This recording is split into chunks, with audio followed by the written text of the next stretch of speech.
Hey, good morning, good morning, good morning. Ooh, it's already started. Baby. Come on in, come on in, come on in.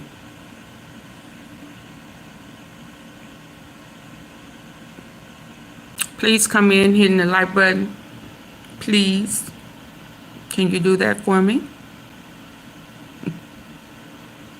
I would greatly appreciate it. Baby. Shout out to Tisa Terrible Spotter because she said that it done been a fight in the courtroom. One of Diddy fans, one of them girls who's, I guess she auditioning to be in the next freak. She stood up saying, let my master go. Baby, she stood up screaming, fighting with the po-pos.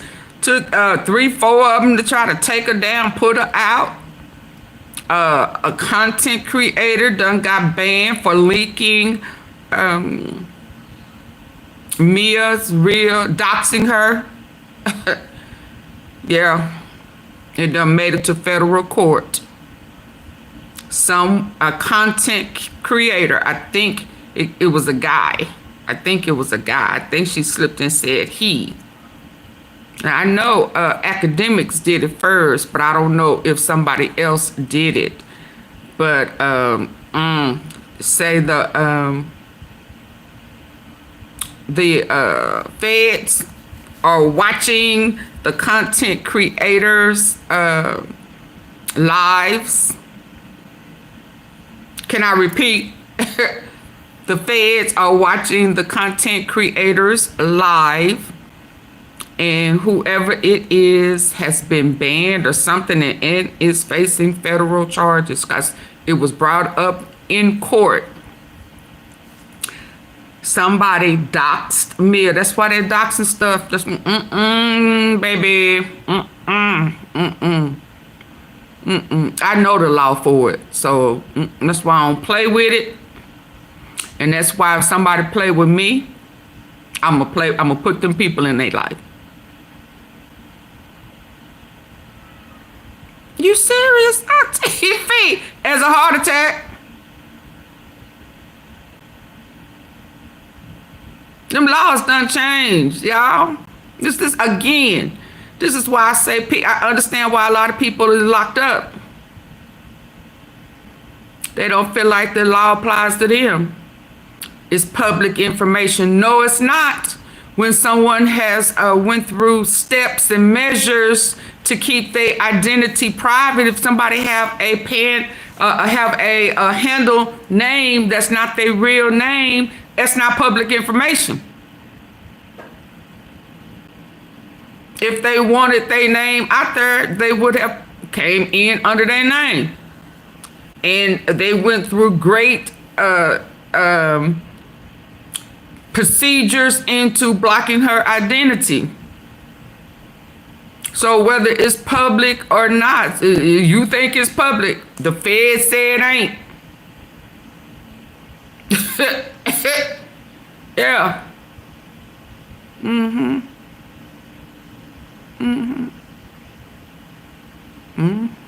So all of this is coming out. Old girlfriend to talk about it. The fight.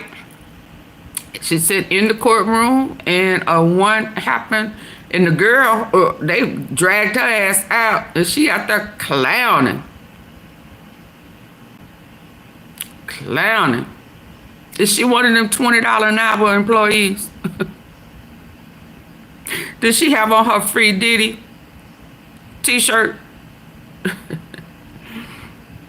And I told y'all yesterday, I brought it up. I did not go into details. And one of those jurors had a bracelet on, but said not innocent. And then somebody brought it to her, not guilty. Brought it to her attention, and she turned it around.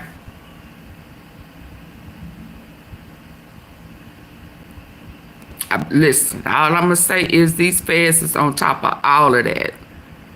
And when they get tired of playing with folk and hit their asses with perjury and all them other charges on a federal level, they gonna be up here saying they did that. I have a constitution. There are laws in place, and that's all I'm gonna say. MO3, long live MO3. His birthday was the other day. Talk about that. Some jailhouse calls are being pulled. His trial is coming up, I think. A court date is coming up. And guess who else's name was brought up? Trap Boy Freddy. Ooh. And on that note, speaking of Yellabelly, in addition to part 2 of Young Dolph's trial is going to be picking up next month, right? All of this all around the same time, 2020, 2021, and then this stuff right here. Now, if you know me from the Young Dolph case, I've always said that there was something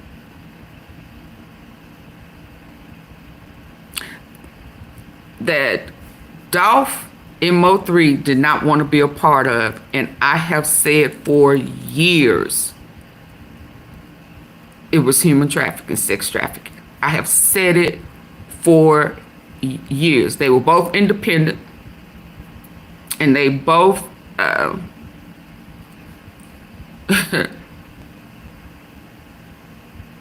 was tied to it higher up in some shape, form, or fashion.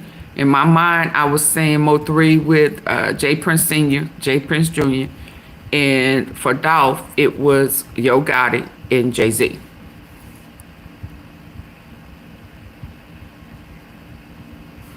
So I'm gonna park that. Remember, a month ago, one of them girls, one of these witnesses to the not Rkelly. Oh, I don't even want to talk about him. I didn't know his daughter came out. Didn't I just tell y'all I didn't trust Diddy with his daughters? Didn't I tell y'all that?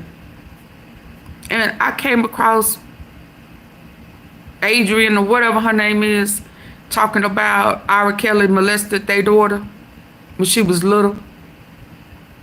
I said, oh my God, you are lying. Oh my God, Lord.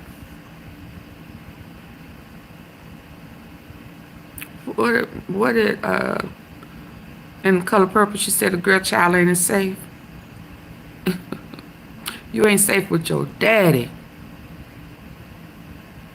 And Chance, she is not feeling her daddy. Diddy. She ain't feeling him at all. She looked like, she act like she done had some childhood remembrance of something, and it's just the way he look at her. Don't look at me like my boyfriend look at me, daddy. That just ain't cool. And then they started hearing some shit that probably was a trigger. Probably was a trigger. But we gonna touch bases on that. I'm gonna try to get this in, but I know Tisa tells she baby and we got another witness. Where Pressure say he wants somebody new. God damn it. Did I say damn it? I meant dang it. Woo! They got somebody new. And they getting jailhouse calls. They pulling these jailhouse calls, ain't they?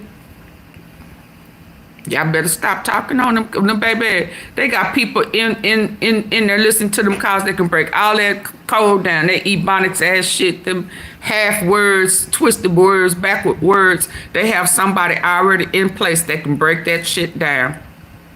They watching y'all every move, especially if you're a rapper. Y'all remember when that girl, A. English, who may be a witness, I don't know if she is, she's real low key right now, but she talked about. I showed it to y'all last week, I think. She was one of the ones when it wouldn't let me record it. The inner circle. Yeah. She spoke some time ago. T-Sippers, if y'all remember. And she said she knows for a fact that Diddy and Yellabelly have a house in Oak Cliff that they use for human trafficking. And got young girls working in there, underage. Y'all remember AunTeaFee brought that maybe a month and a half ago. She said for a fact, because she's went to the house and danced or worked for Yellabelly. Diddy sent her to the house to work for Yellabelly. And while she was there, she saw minors. Y'all remember that? Baby, my archives is hell, ain't they? Huh? So now they're talking about jailhouse calls and other people involved. I told y'all. I said all that to say it's all full circle, baby. It's all full circle. These hits, these boule, underground stuff, blackmailing, force, coercion. Now they may have been into some trap housing, you know, but all that other stuff, I can't see Dolph being into it, nor as crazy as MO3 as was. I can't see him being involved in that either. And I've always said that. But I'm going to move right on. Let's hear what done happened in court. Y'all ready? Because I need to make me some breakfast. Y'all ready?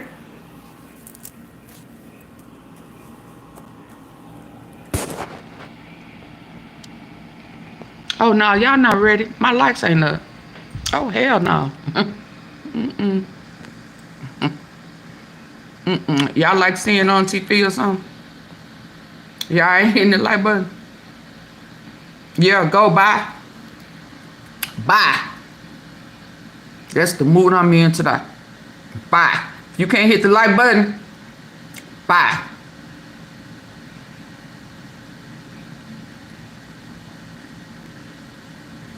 Like button, super chat, gift boxes. It's a whole bunch of things to show support. Cash App, all that. I got all that pinned. Get my likes up, support the platform or something. You ain't gonna be pimping me. Got that Diddy. I shouldn't have said that. You ain't gonna be dangling no carrot in front of me. Got me working and hit the like button, y'all. Come on. You can hit the Cash App. You can hit a super sticker. And don't y'all see that little gift box down there? You can hit that, send some jewels. I like jewels. You can send me some rubies. Let's go.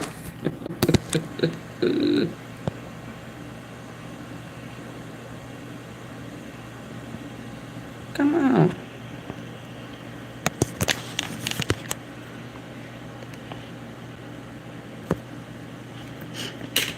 Come on, girl. I was just in the courtroom, but I had to come down and give y'all the Diddy supporters just dragged out of the courtroom. On top of that, the YouTuber was banned. I think he's a YouTuber. Content creator that was banned for doxing Mia. Y'all, the prosecution is not playing. We haven't even gotten to the first witness who is going to be Eddie Garcia, who is going to be proven the RICO, okay? We haven't even gotten to that. I was just in the courtroom, and when I say this scene was out of control, they were violently dragged out of court.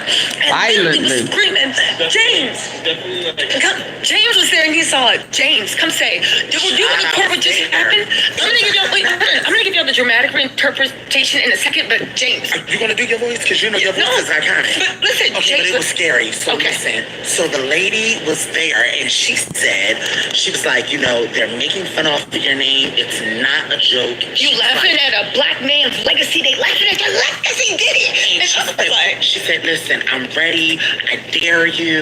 And it took like 3 guards to restrain 4 her. guards, and they was like, and then she screamed, pull your, yeah, she screamed, pull your gun out, ninja. When they said that, because it was happening right behind my back, I got up and tiptoed, forced out. Literally. Yeah. Definitely a lot. And this was a She church house tipped that ass up out of there, didn't she?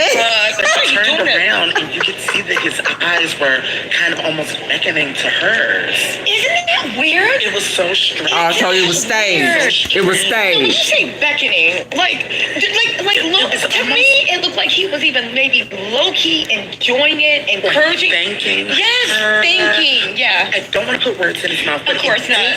Feel that. That sounds nice. But go on. Thank you, Valentino. Okay. But I like his glasses. feel like he was almost kind of thanking her. And The then worker. you feel kind of like nervous because what was her mission? Yeah. It was staged, What y'all. was her mission? And evidently, this has not been the first time that she's been kicked out of this courtroom. Yeah, but this is the first time she ever did anything like that. Like, it was a lie. It was a lie. It is unfortunate, but it was weird the way that Diddy, like, low-key seemed like he enjoyed it. I don't know. Yeah, it was a lot. Not good. Yeah, James, thank you so much. Thank you. So we are going to give y'all the dramatic, listen, we are going to give y'all the dramatic interpretation because, baby, when I say the ish was ishing, hold on, let me get my trap hat ready. Hey, Y'all gotta Tammy. see this, right? Wait, is she out here? Is she? Oh, wait, hold on. There's a...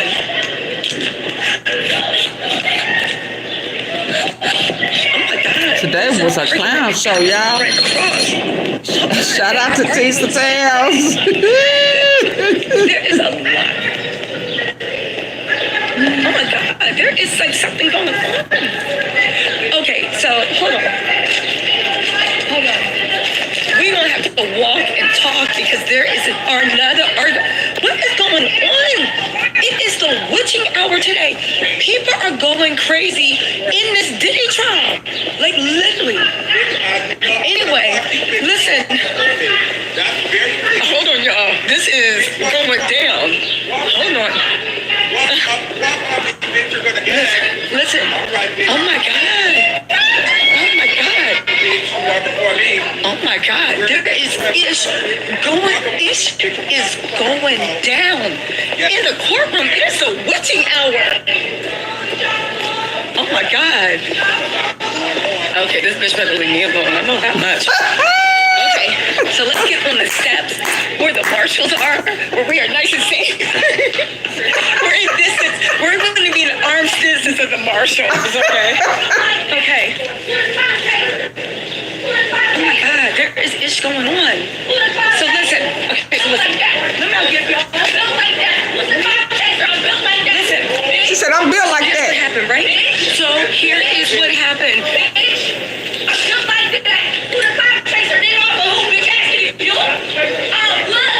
What's up with y'all? Sheriff giving in this motherfucker. It's sheriff's recording this motherfucker. Who the fuck is the clown chaser?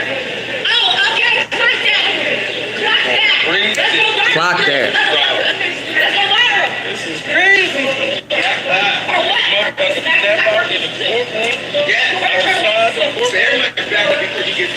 It's not. Mental health is real.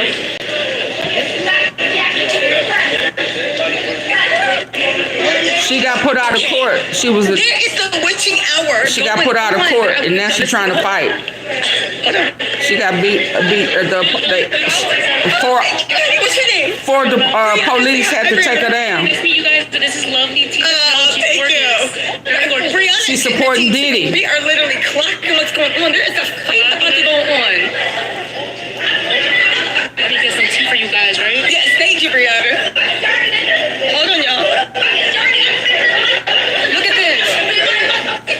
Diddy supporter. In court. She got put out.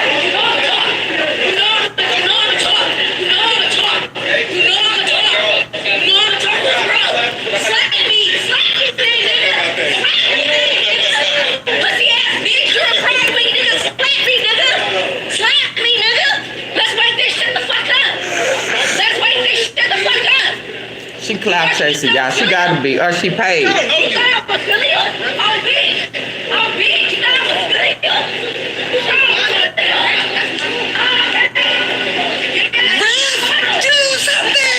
me shut up before she starts flashing on me. Monica Elizabeth, thank you so much for joining the family. Can y'all believe this? It is going down. Hold on. She got put out of the courtroom. I'm trying to get y'all a good angle. Hold on. I think she's gone.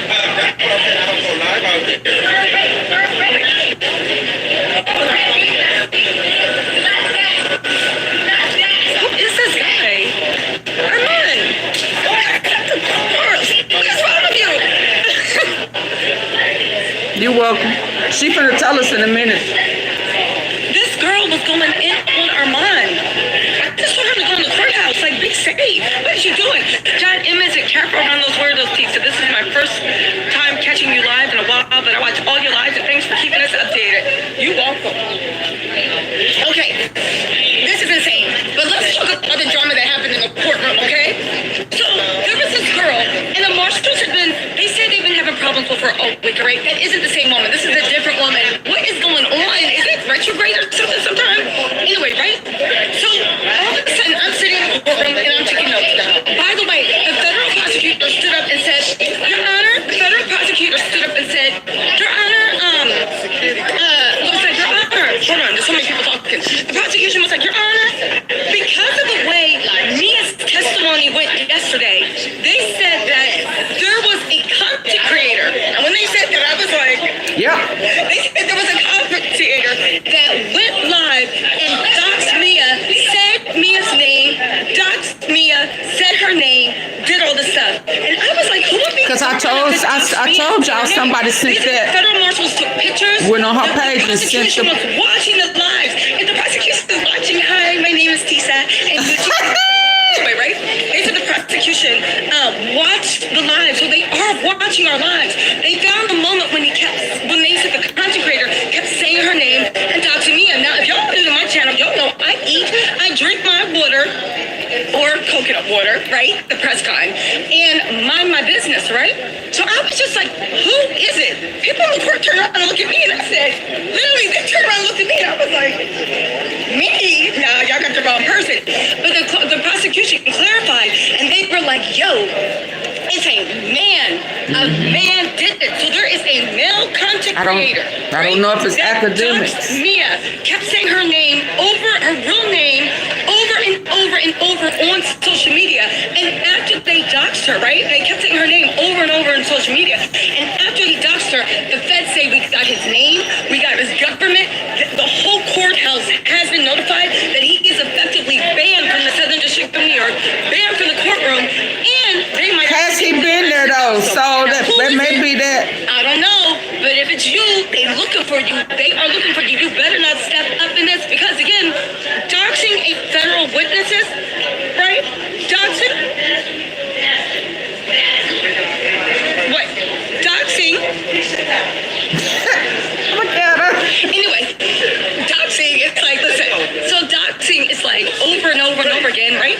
So when you dox, right, it's illegal to dox an anonymous witness. It's illegal to do any of that, right? Right, it's illegal to dox. So anyway, the girl that just got dragged out the courtroom, she is now, she's literally yelling at me, talking about I'm a nasty, nasty bee. Right? So anyway, the girl that got dragged out, she was in the courtroom. This is crazy, y'all. Taking notes, the prosecution is coming back, right? This is actually real. I'm taking notes, right? I understand. I'm minding my business. People like just focusing on me. I feel like it's high school. Like, stop trying to bully me. This is getting weird, right? I am the most unproblematic person, right? So they're sitting in the back of the courtroom, and then all of a sudden, right? All of a sudden, he grabs her, right? All of a sudden, he grabs her. I hear like yeah, pull your gun out, ninja, pull your gun. And they was like, F you, you racist A ninja, right?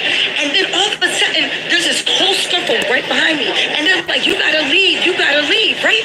And then she was like, they grabbed her, and 4 marshals jumped on her, had her in a chokehold, and started dragging her. She was screaming for them to pull their guns out. A chokehold. Like, yeah, ninja, do something. You pull your guns out, do this, do that. The marshals, and then the one marshal tried to come, because she was, I don't know if she's black, I think she might be Asian or something.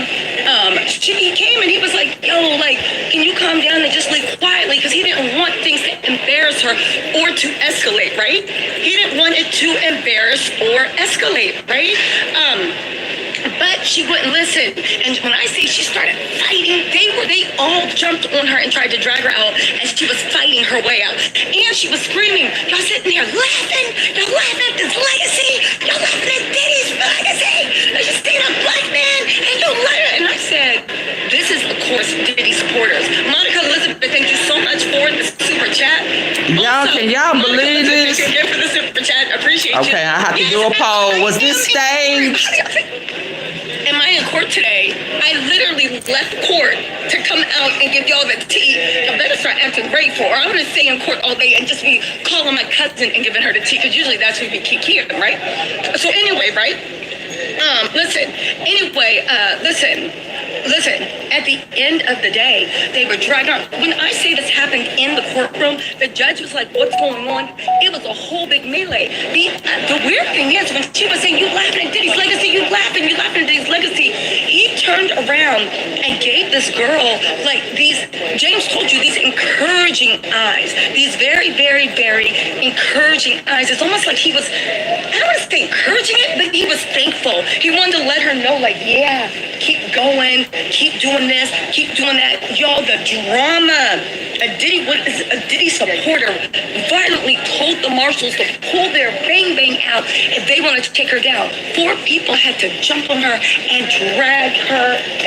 4 people had to, jump on her and drag her out. And it was a melee. And Diddy was sitting there just looking like he was encouraging. Again, this is my opinion, but it looked like he was almost thankful. Like he was, look at this, I'm sweating my edges out. You know what some stuff if I ran down here, sweating my edges out. And then the prosecution said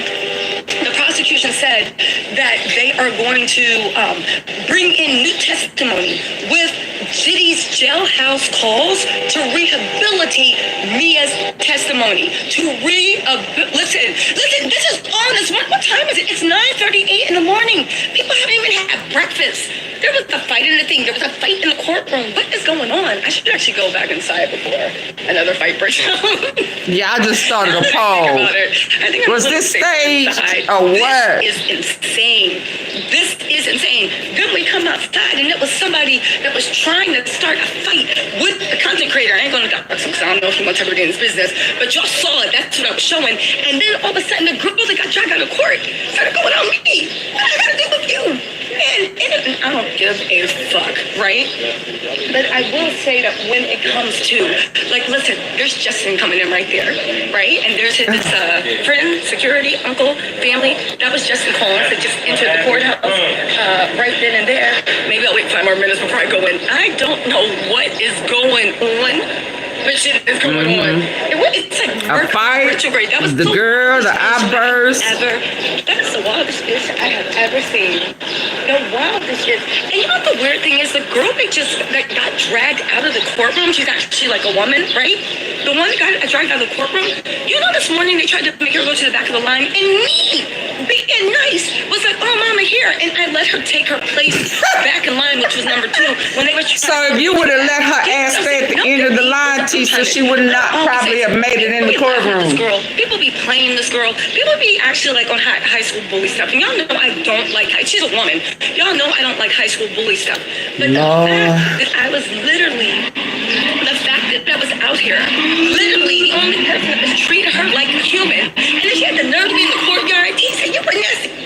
You crazy, it's whatever, but I will just say, no good deed goes unpunished, y'all. There is something in the air.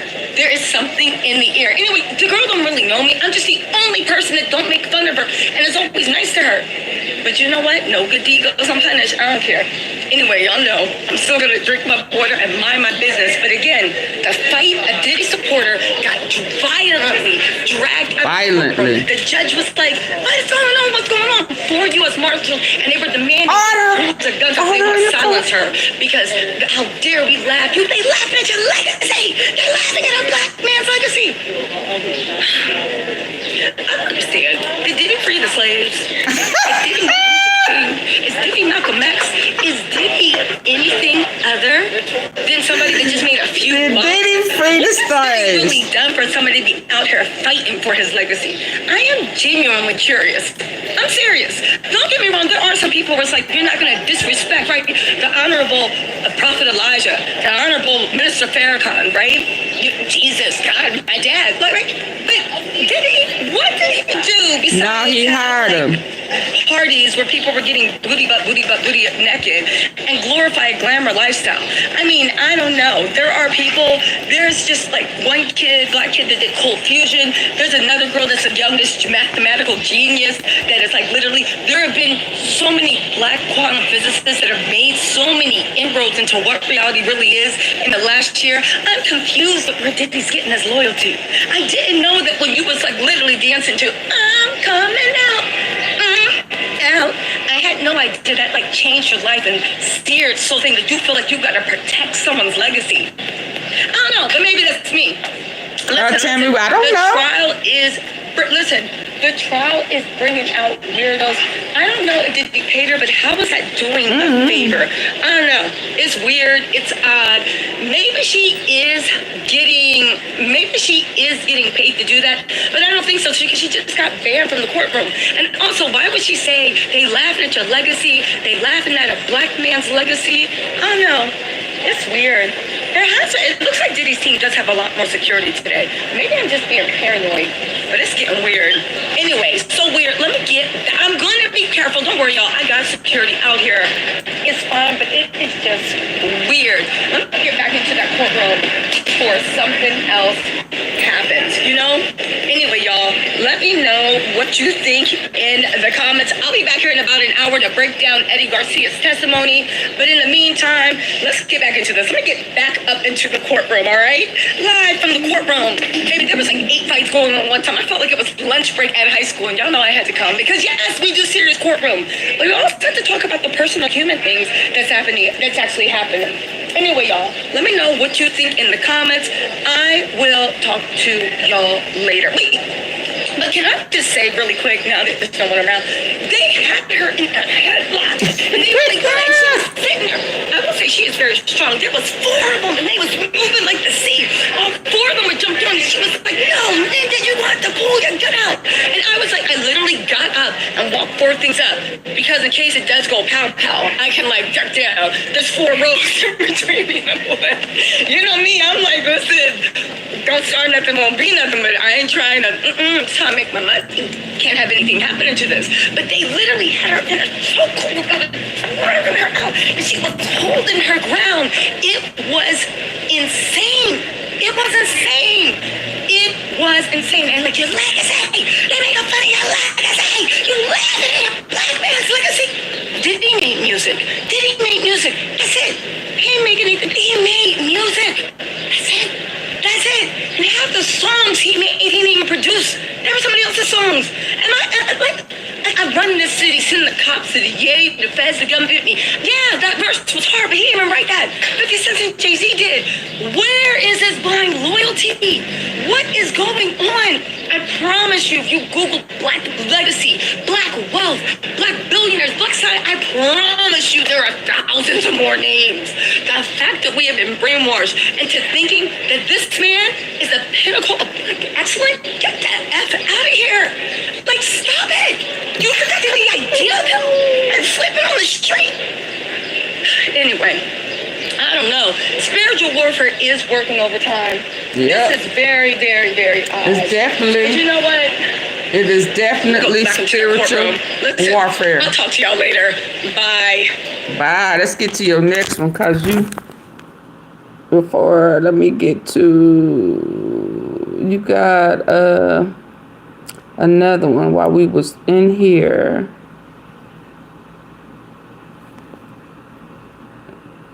Hold on, let me get to it. About Garcia.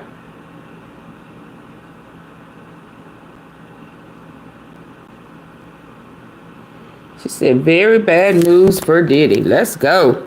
They thought they won up yesterday. This is the government to pull 45 liters by half day. RICO travel bag for long weekends, weddings, and business trips. Oh my goodness. If Mia was lying, you're trying to imply we have stuff that it's going to actually be proven. But let's actually pull out. Been quite the courtroom circle down.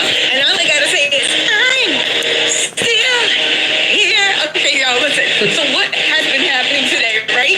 First of all, Diddy's jailhouse phone calls look like they're gonna be released.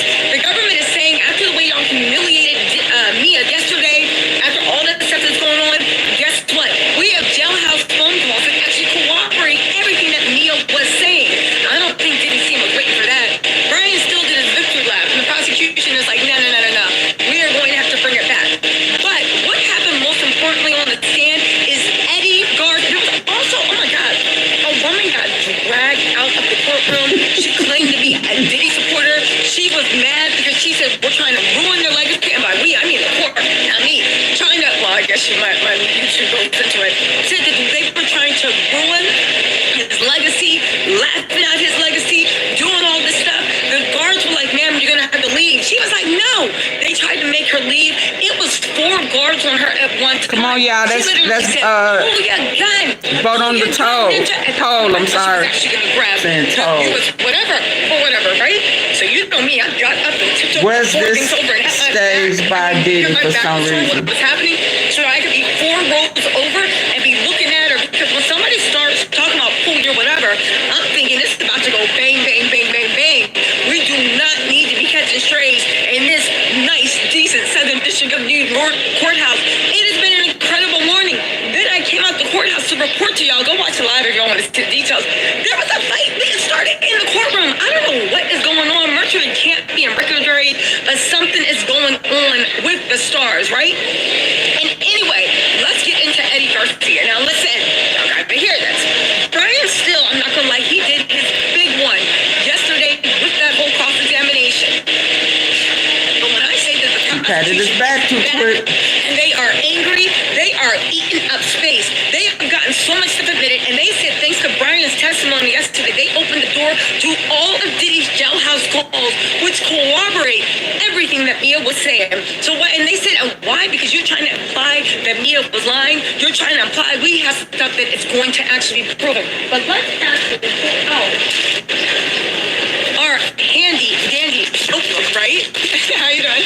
Let's actually pull out our handy dandy notebook and talk about the way, well, he's not law enforcement, but the way Eddie Garcia has effectively ended Diddy, and he has the most solid evidence for a RICO.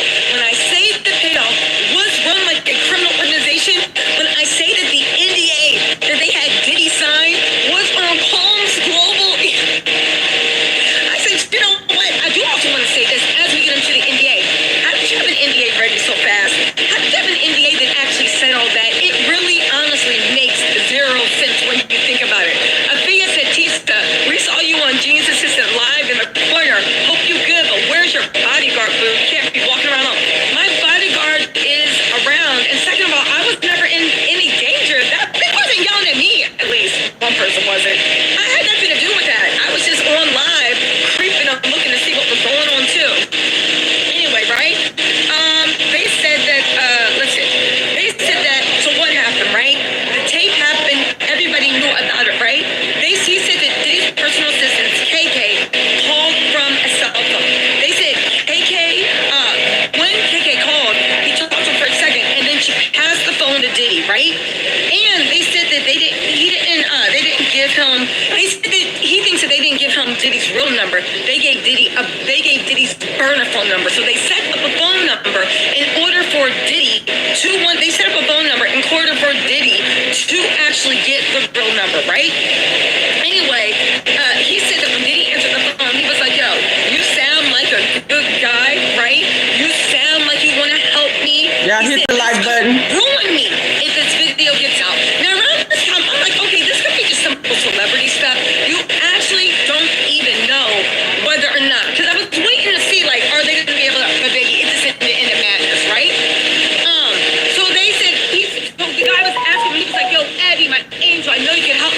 you're a good guy. I know you can do all this. Now, this guy, Eddie Garcia, is a really honest, good guy. Very, very earnest, right? So he was like, I'm sorry, I'm only an officer, right? I don't have access to any of that, right? He said, I don't even have credentials to get into the server room. Only my boss has access, so I don't think it can help you. Diddy literally said, yo, Eddie, you sound like you want to help. You sound like you can make it happen. And you can make it happen from what it sounds like. Yo, I can take care of you. I can make sure I take care of y'all if we can get the video, right? So he went back and he told his boss, and again, he never gave Diddy his number. KK and Diddy called him out the blue unprompted. He never gave Diddy his number. Again, is it starting to sound more criminal to you? It don't matter. It gets worse, right? Let's go, So the guy, Eddie goes back and he was like, yo, you know, Diddy and his assistant just called me out the blue and they were offering to pay for that video. That's wild, right? He's like, yo, that's wild. He looked over his supervisor. His supervisor said, yo, tell him I'll do it for 50K. He was like, what? He said, call Diddy and tell him I'll give him the tape for 50K. So he said, okay. So he called Diddy back on the burner number, right? Okay. It called like the burner thing, right? He said he'd do it for 50K. He called Diddy and he's like, yo, my boss said he'd do it for 50K. KK answered the phone, passed the phone to Diddy, right? There go KK. He said when he said that, he said Diddy sounded excited. He was hyped. Hold on, yo, they cleaning like the lawn. Diddy sounded hyped. He was like, yo, Eddie, my angel, my angel. I knew, listen, I know what you're saying. Anybody can pay for anything. It's the way things went down. He said, yo, Eddie, my angel. I knew you could help. I knew you could do it. I knew you could do it, right? And he also was like, yo, I want this done as soon as possible. Can we do this as soon as possible, okay? So Eddie called his boss. He's like, no, can we do this as soon as possible? The boss said, okay, bet. He said, okay, it's like the 50K. Eddie said he's lowered the trimmers. Eddie said, okay. He went to the Maserati, his boss. He said, yo, his name is Bill. He's like, yo, Bill, did he still pay the 50K? So he said, Bill came in, he went to the security base, then he checked into the office, then he went right into the server room because you need special stuff to actually get into the server room, right? He said he went to the server room, and it came out a little while later, and he handed him a black USB thing. And he Right, said, yo, this is done. coercion. And the video was on the USB, right? That was on March the 6th. On March the 7th, right? He called KK and Diddy and said, yo, I've got the USB, right? Now again, when he called the burner number, KK answered, and then she passed the phone to Diddy. So he said he told Diddy, yo, I got the USB. He said Diddy seemed happy, excited, and he was like, yo, how fast can you bring it? I know what you're saying. This all seems legal. And don't worry, it gets worse for Diddy, right? So then Diddy gave him the address, and he was like, yo, come see him now. He went up to his boss, Bill Malgrano, and was like, well, what do you want me to do? He said to bring it, right? He said Diddy wants the video ASAP. Maldonado, the boss, said, listen, let everybody else in security know that you're running an errand for me. And he took the USB directly to Diddy. All right? Now he said that he pulled up into it. It looked like where Diddy was staying, right? He pulled up and he was waiting in the lobby. A bodyguard came down. Now he didn't know the bodyguard's name, but he said the bodyguard was African American, older, 6'3", 6'5", very heavy set, right? But he didn't catch the guy's name. While they go, he takes him up in an elevator. While he's in the elevator, the bodyguard is like, yo, Diddy, He ruined his own sent you legacy. a good, listen. They said, Diddy, listen, they said, Diddy said, hold on a second. They said Diddy's security guard was like, yo, Diddy's a good guy. Keep doing your thing. It's all good. These sleepovers are killing me. Keep doing your thing, right? He said on the elevator, the guard kept trying to tell him stuff to make him feel good about what he was doing, which was selling footage that he had no right. They were snaking the company, but more importantly, I think Right. they had a duty to report it to law enforcement. But even if they didn't, they're not allowed to delete stuff off of the security server, especially when you're not the victim. If Diddy was the victim, maybe there could be an argument, but Diddy wasn't the victim. Cassie was the victim, all right? He said the elevators opened up, and Diddy was smiling, right? He was like, Eddie, Oh, So wow. was So he met "Eddie, with my him. angel, Eddie, my angel, you okay? How you doing, right? Eddie said he was so nervous. His voice, okay, please don't take me like that. Please don't. Yeah. He said, Eddie said, how you doing? She said, all right. His voice kept cracking, right? Oh, no. She said, please don't run up on me. All this going on, don't run up on me. Back up. Give me 50 feet. Give me 50 feet. Please don't take me like that. Please don't. Yeah. He said, Eddie said, how you doing? He said his voice kept cracking, right? Back up. Because he was super nervous. Diddy then told KK, yo, bring this man some tea, right? He turned around to Eddie and he was like, you like tea? And he was like, I didn't grow up drinking tea. He said, Eddie said, yo, he told KK, go get him that tea that I like, right? Then he looked at Eddie and he was like, yo, he looked at Eddie and he was like, Tea? do you like the tea? Okay? And then he looked at Eddie and he was like, yo, do you got the USB? He handed the USB over, right? They said that Diddy took the USB, left the room for a few minutes, and then came back, right? And then he asked him, is this the only copy?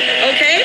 And Eddie was like, I believe so. Now, mind you, he is terrified. His voice is cracking, right? He said, I believe that at that time to be the only copy. Diddy then asked him, what about the iCloud, right? He called his boss that minute and asked, is this the only copy? Bill Mandrano was like, yeah, it definitely was. He said that, so Eddie was like, well, listen, It's never the only copy. But aren't you concerned about Cassie making a police report? Because if she makes a police report, we can all get in trouble because it will be proof that there is no video and somebody deleted the video. Okay? Now, again, Eddie was asking all of the right questions, all right? Sandra Rios, thank you so much for the super chat, right? He said that he was concerned about Cassie making a police report. Diddy said, don't worry, Cassie wanted it done too. He then called Cassie on FaceTime. He said it was a short call. He thought it was Cassie because Cassie was wearing a hoodie and she couldn't clearly see the face, but he saw enough to be like, yo, that's Cassie. Listen, the SP said, love, the CFO was testifying, now get back out. Don't worry, I'm going to be up in a second. E. Felipa Watson said, hi, Tisa, hope you get my last super chat in your fast live. It was so fast, I pulled up a mess from other people. Thank you. Anyway, Cassie told him, he said, yo, I just want to let you know. Diddy told Cassie, let him know you want this to go away too. Cassie said, hello, and I want this to go away too. Doreen Place said, thanks for doing such an amazing job. I'm about to go upstairs in a second. I just want to give this tea to y'all, right? Diddy then said, yo, he asked for his ID. He asked for, Kareem Cordova said, who was the attorney who made the NDA? We'll get into that. Cognomen, thank you so much for giving membership. And Lucy Garcia, thanks. Emergencies can strike at any time. That's why it's crucial to be prepared. Create a support system. So much for giving membership. And Lucy Garcia, thanks.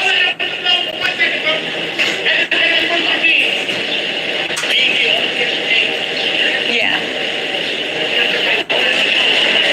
Oh my God. Gene Dill is coming up here. What nonsense is going to erupt? Hold on. Here comes Gene Dill. Thank you. Here is Gene Dill coming through the court, letting everybody know that he is going to do whatever. Hey guys. Shout out to Gene Dill. Oh, So Lord. there is Gene Dill coming through. Man, that's what it was about. Gene Dill is coming through, doing his thing. Did y'all see it, or am I just holding it in nothing, right? Oh, Yes, Lord. we are big fans of Gene Dill, but let me finish this live because I really do gotta get back into the courthouse, right? Anyway, they said that They said that they were nervous. Oh, so anyway, he asked for his ID, his boss's ID, and the officer that responded to the call, right? He said it was only worth it if everybody was on the same page. He said he was nervous because he didn't think Flores would go for it. Flores was kind of like straight-laced, right? He called his boss and told him, yo, he said Flores, who was actually one of the responding officers, he couldn't be bought off, but they bought another guy in, and they sent 3 copies for the super chat. Amanda Livingston, thank you so much for the super chat, and Camille Bell, thank you so much. Okay? Anyway, Diddy made them hand in their IDs. Diddy left the room to make 2 copies. They had to sign an ironclad NDA saying it was the only copy of the videos. I was like, is this even legal? The NDA outlined it, how there was no backup, nothing in the cloud, deleted or commotion, nothing to remove by date. Again, this is illegal because if you were not the victim, you were not allowed to pay off for security footage. Everything that was happening in this room was 100% illegal. 100 milligrams of bounce that ass, Diddy the Diddler, Diddy Goons, Cuddy, Car Fire Goon. Amanda Livingston, thank you so much for the super chat. Also, Camille Bell, thank you for the super chat, right? Anyway, I'm about to go in the courtroom. Anyway, right? They showed a picture of the NDA agreement, and it had Holmes Global across of it. Baby, this is for RICO. Diddy used his company for this, right? Even though Diddy tried to date the agreement November 16th, and he was like, no, the date was actually March 16th. They said Diddy nips got glazed, Roma style, Diddler, boom. They said that the agreement was a concern to the company, agreed to pay $1 million in breaches if they did anything to make the company look bad. You guys, listen, what else happened? He said he didn't get a copy of the NDA, which invalidates the NDA, because if you sign the NDA, you're supposed to get a countersigned copy. Diamond Blanco said, love you, Tisa. He said that Diddy went out the room and returned with a brown paper bag full of money and a money counter. He put the money through the money counter directly out of the brown paper bag, right? And he counted out 100K cash, right? He said that it was in stacks of 10K at the time. He said, my boss told me I'd do it for 50K. Diddy gave him an additional 50K for him and security, right? The bodyguard was there the whole time. Diddy gave 100K in a brown paper bag to this man. Leonardo, you come in respectfully. Diddy asked him, like, yo, do you want to count him? He said, go no, somewhere else. Counting machine. The guy was so nervous, he stood up to leave. Diddy said, I'll walk you out. He said they walked down to the valet area, but he was really scared because he thought Diddy was going to do something to him. This guy said he was only making $10.50 an hour. He's never seen that much money in his life. Solomon McCuskey, thank you so much for the super chat. He said, Diddy asked him, how will you be spending the money? Why? The guy was like, I don't know. He said, don't make any big purchases with that money, okay? So now you're going to tell them how to use it? He left. Diddy got in his car. He said he was super scared when he was driving away. He was looking to see whether Diddy was being followed. He said out of that car, he bought 30. How he gonna tell them how to spend their money? Diddy got a problem for real. He got a big problem. Look at here, Leonardo. Don't come over here disrespectful. I timed you out. You do it again, you out of here. Okay? First of all, you come in speaking respectfully, but no disrespect or trolling. Back to Diddy. Can y'all believe he going through these extremes? Copies of, IDs, da-da-da-da-da. Hey, Nika, Empress. Mwah. Nika, the Empress. Shout out to you, precious. So, yeah. Can y'all believe he doing this? Going to these extremes. And then now you're going to tell me how to spend my money? You should have asked me that before you agreed. You ain't finna tell me how to spend my money. Everybody scared of Diddy? I'm just blown away. He left his own damn breadcrumbs, didn't he?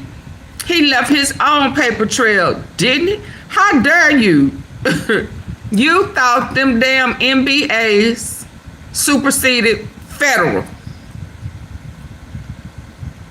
No, dude, 50K, that's a lot but you telling me how to spend it, and you want me to bypass the feds and take a chance on you? Hell, I need more than 50K. He was always lowballing everybody.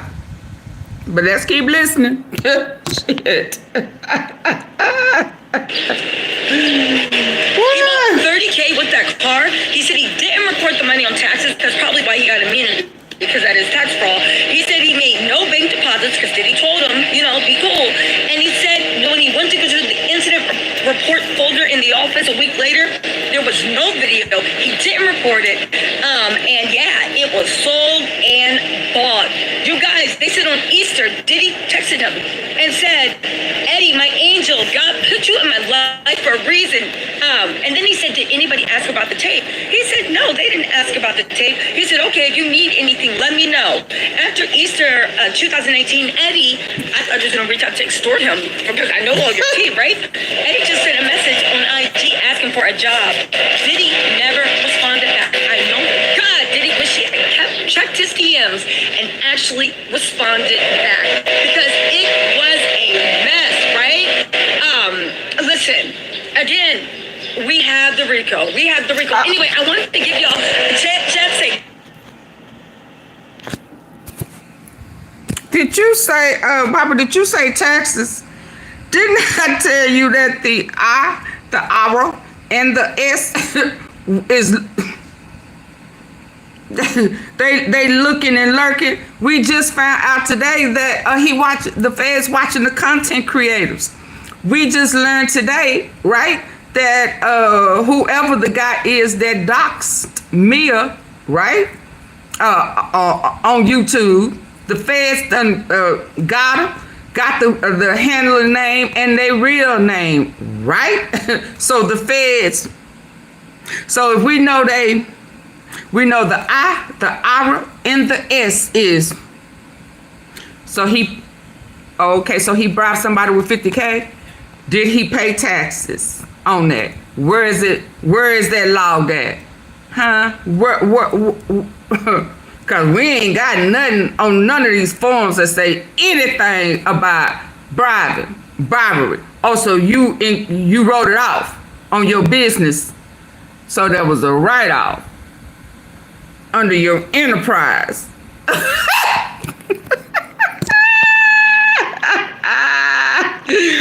It's a wrap, baby. Hold on, back that up. I missed what you said at the very end, Tisa. Hold on, let's go. Oh, excuse me. I'm dropping stuff, laughing so hard. Me giggling at him. Hey, Joe, Larry said he was going to unalive someone. Hold on. While I'm up here giggled, tickled, laughing at the dumb diddler.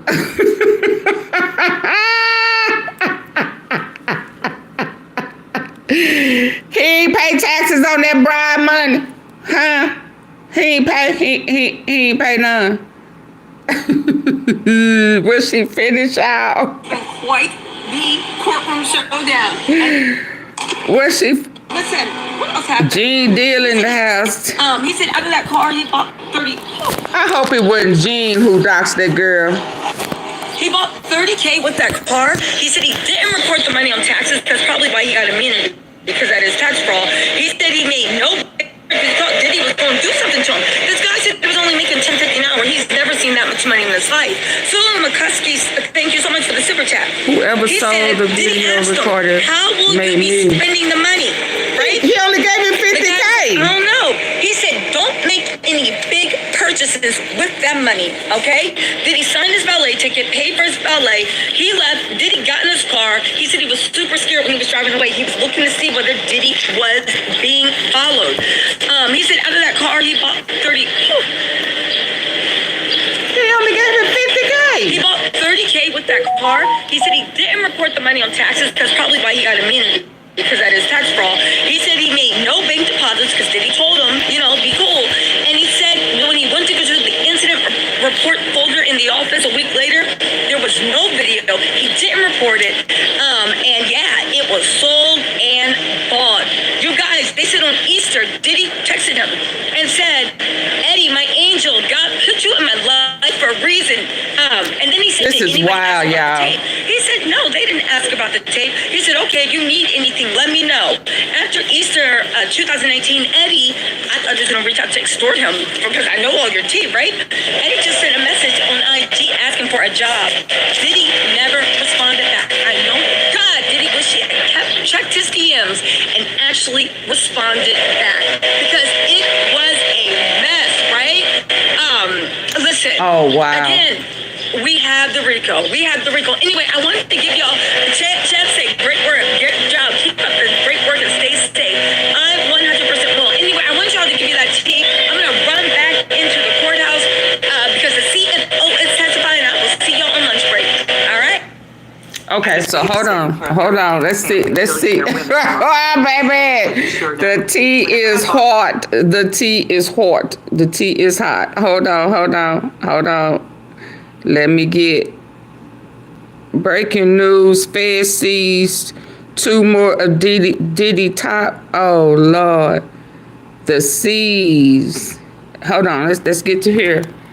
Oh, baby. They thought they won up yesterday, baby. They fell for the banana in the tailpipe again. Come on, why am I spinning? The question is the accuracy of it. What does it actually depict? Was it distorted? Then you had a former. Come on, I want Elizabeth. Where is Elizabeth?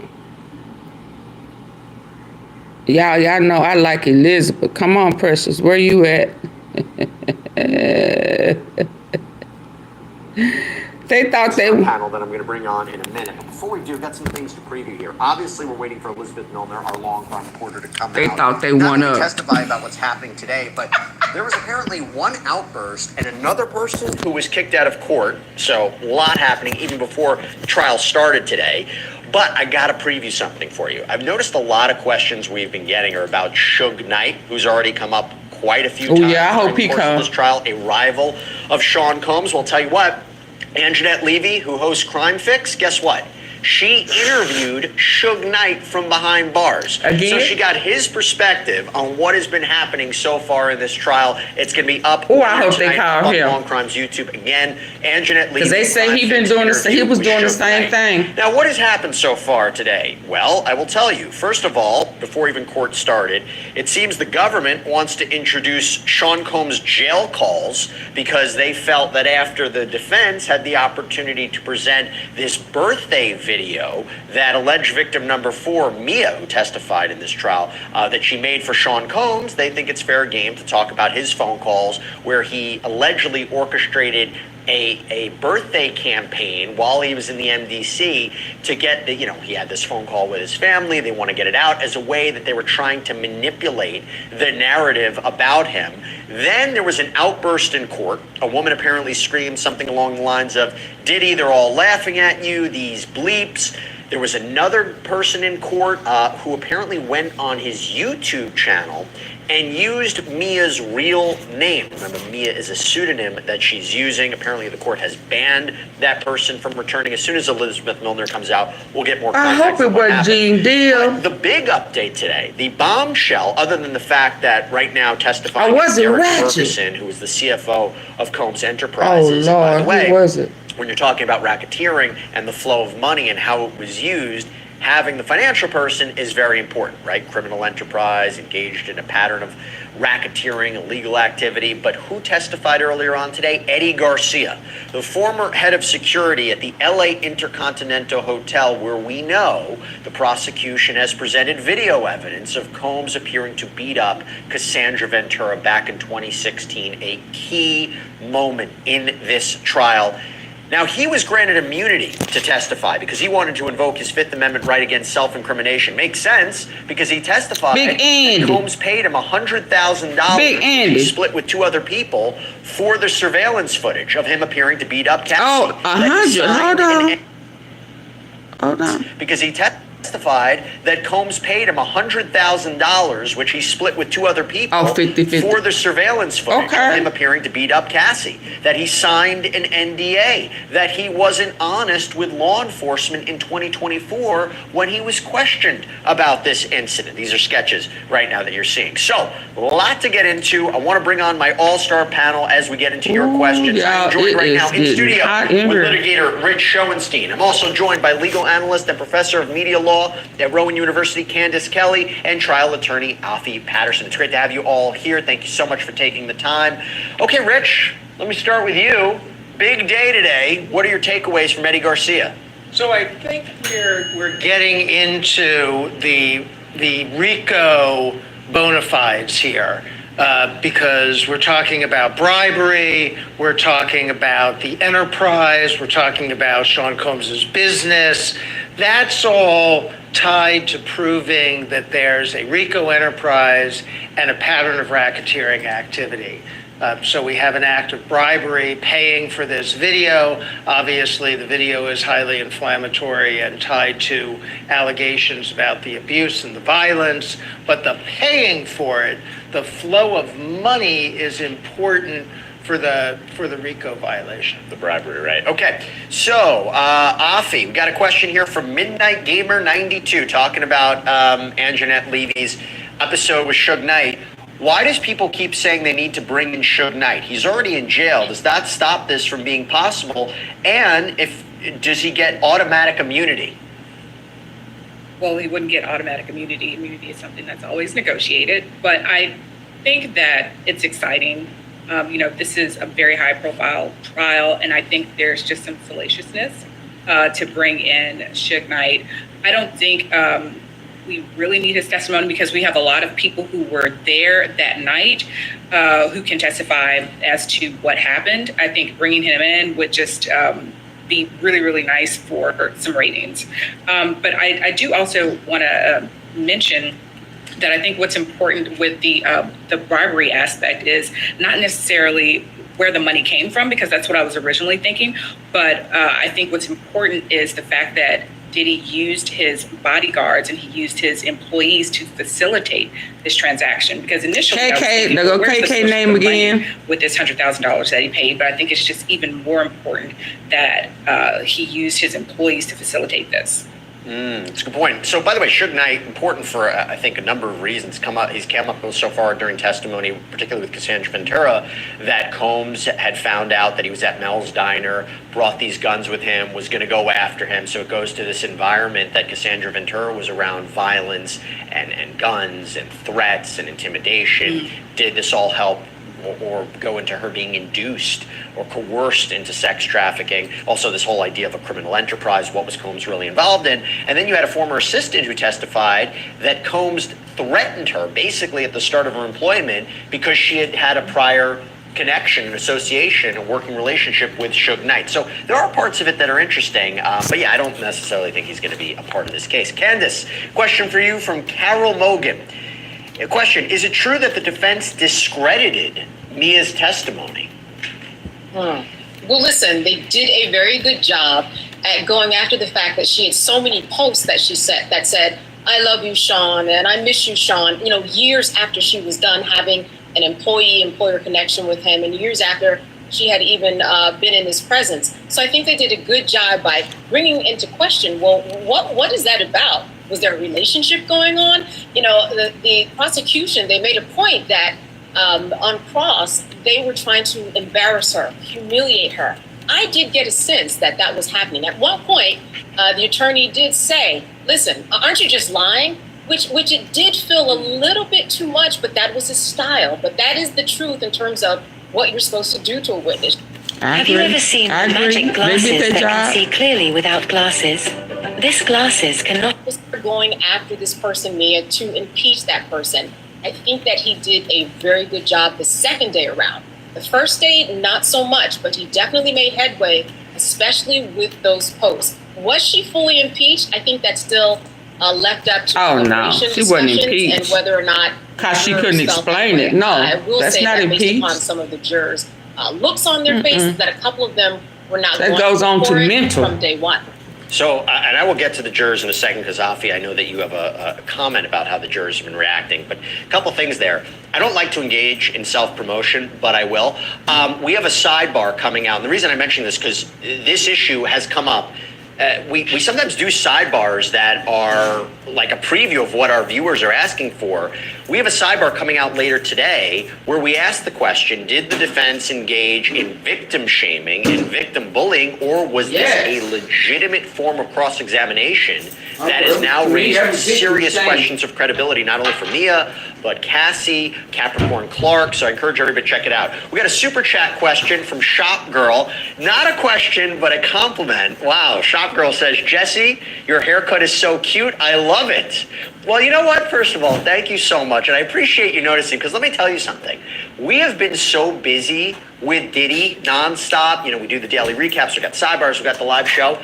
I don't have time to get a haircut. I went to a new guy yesterday, like really quick, 30 minutes, literally in and out. So I appreciate, you looking at it and complimenting on it. I was nervous. It's a risk I took, but this is what I do for the company. Thank you so much. Okay, I want to ask you, Rich, about some questions. So we're getting updates from court in real time. I love to do this because we can break it down in real time. The prosecutor's asking Mr. Ferguson, the CFO, a number of questions. Mr. Ferguson, are these your initials in Section 4? Yes, it was September 29, 2009.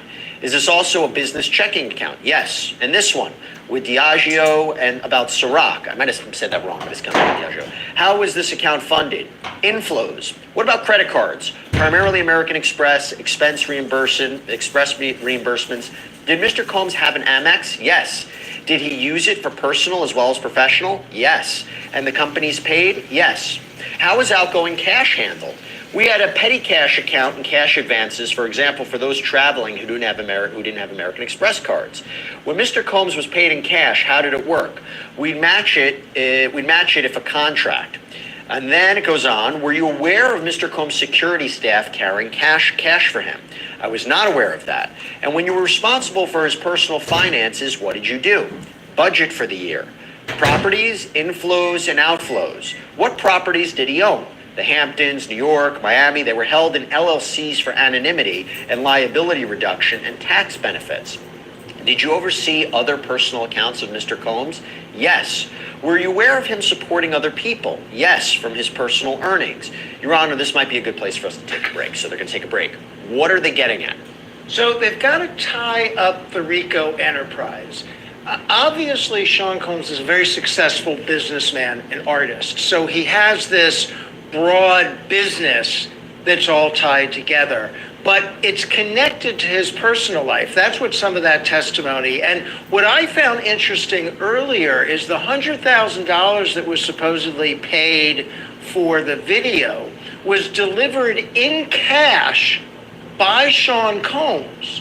So I bet what they're getting at is, where did that money come from? The money came from the businesses. The businesses are all connected, and they all form the RICO enterprise that underlies the RICO allegation, right? Ordinarily, just having a company is not a RICO enterprise. And you can't just pick a company off the street and say that's a RICO enterprise. You have to show that it's involved in criminal activity with the understanding of the people running it. So showing this sort of interconnection between his personal and his public life, and showing that in fact the money went through those organizations and in this case was used for bribery, is an important part of the criminal allegations. If you look at the indictment, it's like the very first page that he uses his company's resources and his staff to further this criminal activity. So, okay, AunTeaFee, I want to talk about the jury. We got a question that came in. This is from Irvi.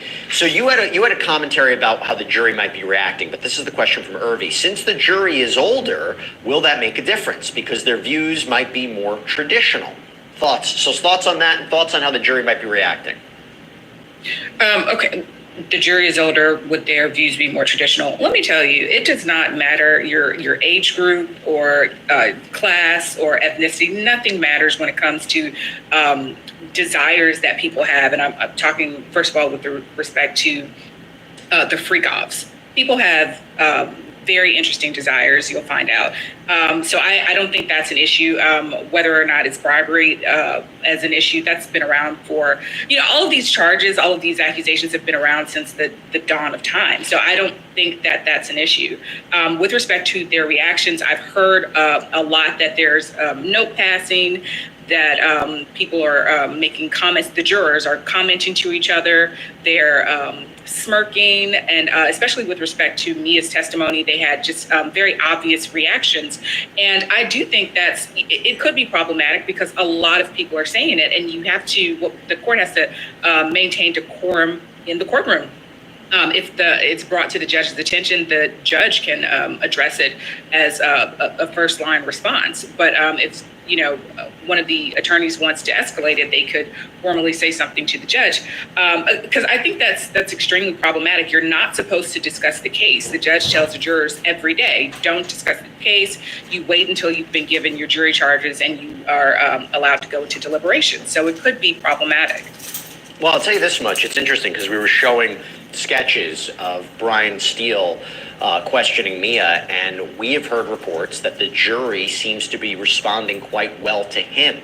And if that's the case, it also goes to a question why he was the one conducting the cross-examination of Mia, as opposed to maybe a female attorney, particularly about these issues of sexual assault. So just something to keep in mind. Okay, we have an update from court. The judge says, how much more with this witness? Again, the jury's been excused. How much more with this witness? The prosecutor says 20 minutes, we think.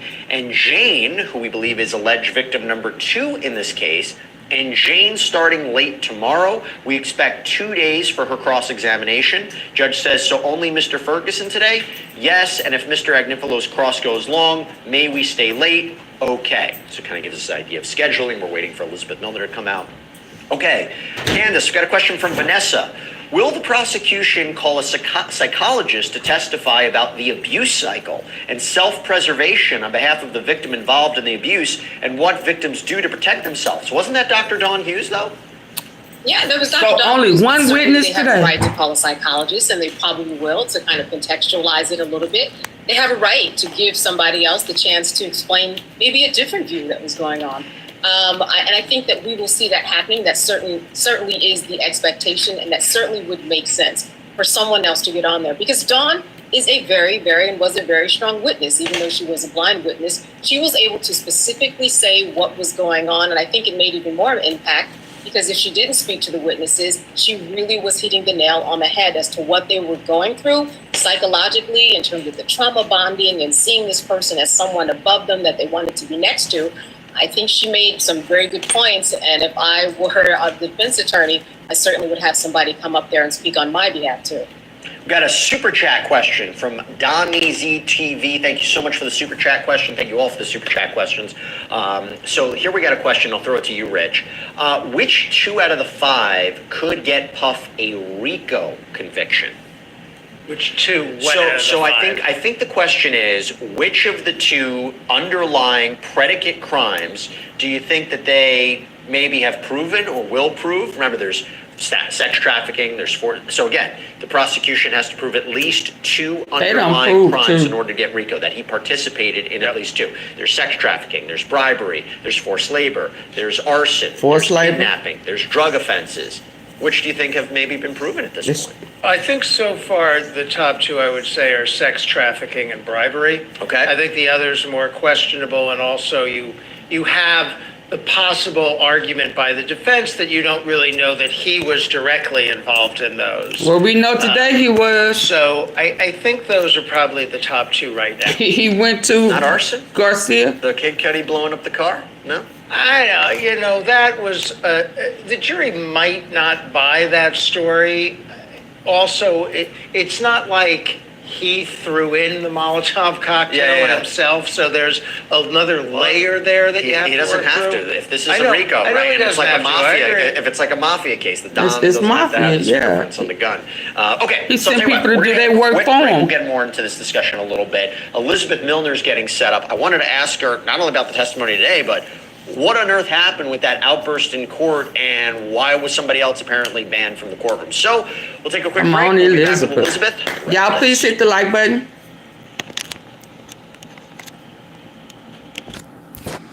While we're waiting, can y'all please hit the like button? hit the like button, please. Oh yeah, it's a wrap for Diddy. I'm sorry for everybody who want to continue to make excuses and for the predator. He's definitely a predator. And and he got caught paying off a bribe. That's right. This case, it looks. And this time, can y'all do that to me on my nose and get the likes up, please? This time, he went and did his own dirty work. He went to get the drive. He went. He asked for IDs. He asked, he instructed, don't make any large purchases right off. Don't do this. Don't do this. He gave instructions again. He did it. KK was in on it. I can't wait for her. I can't wait for her. She gonna have to.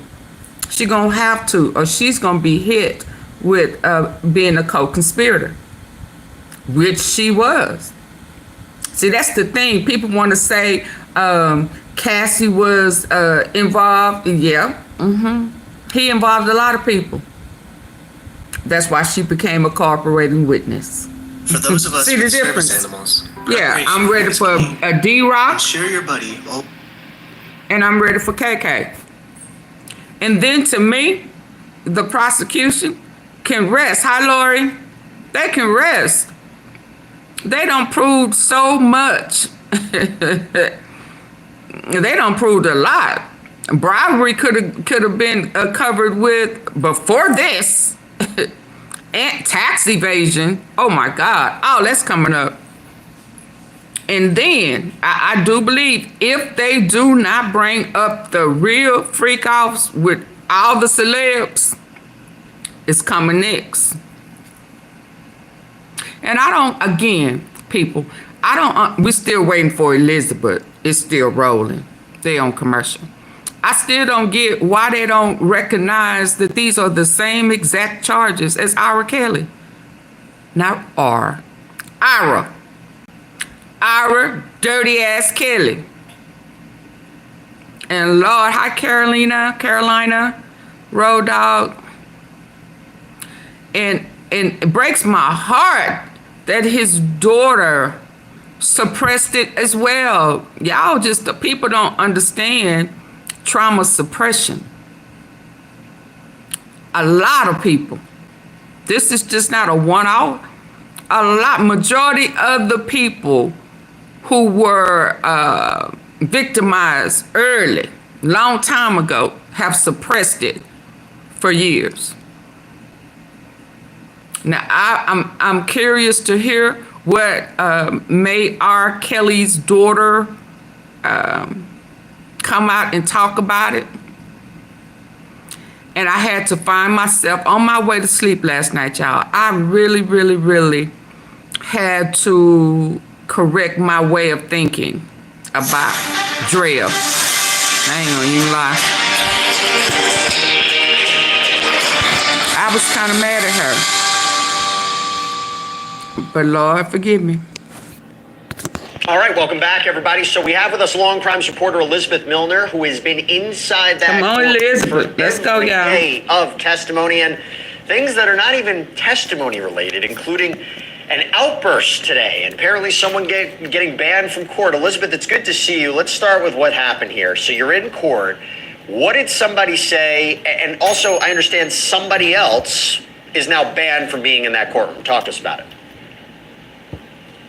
Yeah, so Jesse, this happened first thing this morning. It was outside of the presence of the jury. We were actually talking, or not we, as far as the press is going, but the arguments were about Mia's testimony and possibly introducing some jail calls. So I was listening, taking notes, and then all of a sudden I'm hearing screaming going on. And it's from a woman who we've been kind of noticing has been causing a couple of troubles here and there, just as far as court goes. She was removed from the overflow room during jury selection, and she was removed from the main courtroom today during these arguments. And so I'm writing down my notes, I'm jotting everything down, but even just the backstory of this particular woman, we in the press have been referring to her as the MTA lady. It's not necessarily confirmed whether or not she actually works for MTA, but she always kind of comes in with an MTA jacket, and that's how we kind of have remembered her. So I'm just going to give you guys the low that we had kind of had bets with amongst us in the press just about how long it would take before something like this were to happen again, because we were thinking that she would cause trouble just right off the bat, and then lo and behold, it didn't take very long for her to kind of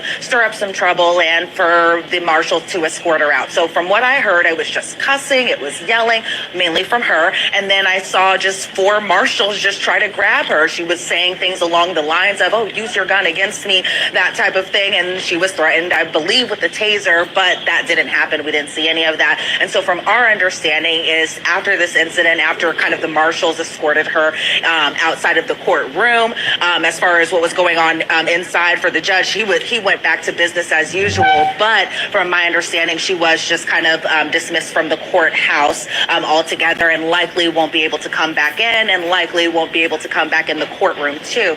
But even as far as just the incident of somebody revealing Mia's true identity and I guess saying this over a live stream or in a video, that type of thing, that was also brought up shortly after the incident of the woman having the outburst inside the courtroom today. And so what we did learn about that, it was somebody who was actually sitting on our side of the press, not with a NYC verified press credential, nothing like that, but what it's been kind of alleged is that it was somebody sitting on our side who kind of works for a blog or a media outlet, that type of thing, and that after court yesterday was doing this video, doing this live stream, and was essentially talking about Mia and wasn't referring to Mia as her pseudonym, was instead referring to Mia as her true identity. And so what AUSA Emily Johnson discussed with the judge today is that she didn't see this individual inside the courtroom today, so there was no further, I guess, talk about what was to happen next.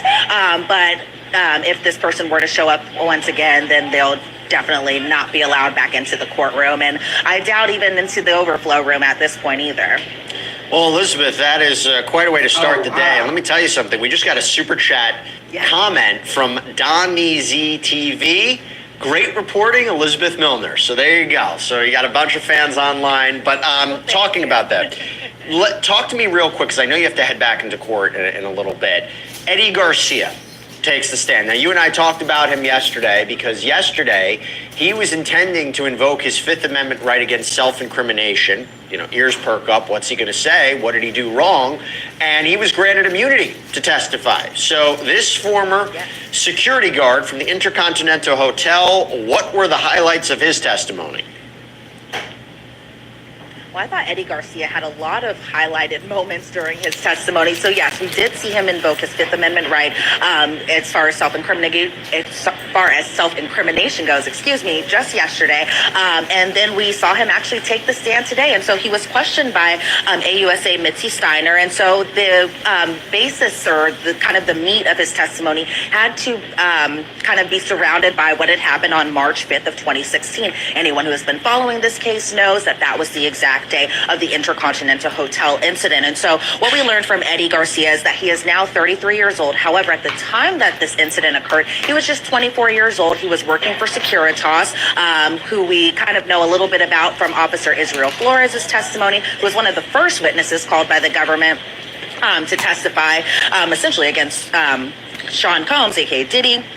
So we were learning just about who the director of security was, and that was a man named Bill Medrano. The assistant director of security was Officer Israel Flores. And so Eddie Garcia was talking about how he's still friends with Israel Flores, saw him a couple weeks ago, but they didn't talk about the substance of their testimony. But Garcia said he saw a TikTok about his testimony, so I thought that part was interesting. So we see an exhibit photo of the employee sign-in sheet, where you see on the day of this incident that we see Eddie had worked from 2 p.m. till 1:30 in the morning. And so we saw some extra overtime because he normally gets off at 10 p.m. But instead on that day, he got off at 1:30 in the morning. And so He was saying after this incident occurred that we know from Officer Israel Flores' testimony that Diddy was kind of trying to buy his way out of this, trying to say like, hey, I got some money, can you make this go away? But then from Eddie Garcia's perspective, he said he got a phone call from somebody, and it wasn't necessarily Diddy at first, but we heard from him today that Christina Courtroom had called him, and he said he was even kind of nervous and a little apprehensive about how Christina Courtroom got not only his work number, but his personal cell phone number too. And so then there was kind of a sidebar, and the sidebar was pretty lengthy because right before the sidebar had happened, Christina Courtroom said something along the lines to Eddie Garcia that Diddy was intoxicated that night and didn't remember what was going on, but they were pretty much trying to obtain the one and only version of that security tape. They wanted to buy it off of the hotel, and initially they were going to purchase it for about $50,000. However, Diddy gave them double that of money. He gave them $100,000, and that money was divvied up pretty much. It was divvied up $50,000 to the director, or it was divvied up $50,000 to Bill, who was the director of security. Henry Elias, who also works at the hotel, was given $20,000. Eddie Garcia kept $30,000 to himself and actually used the money to buy a used car.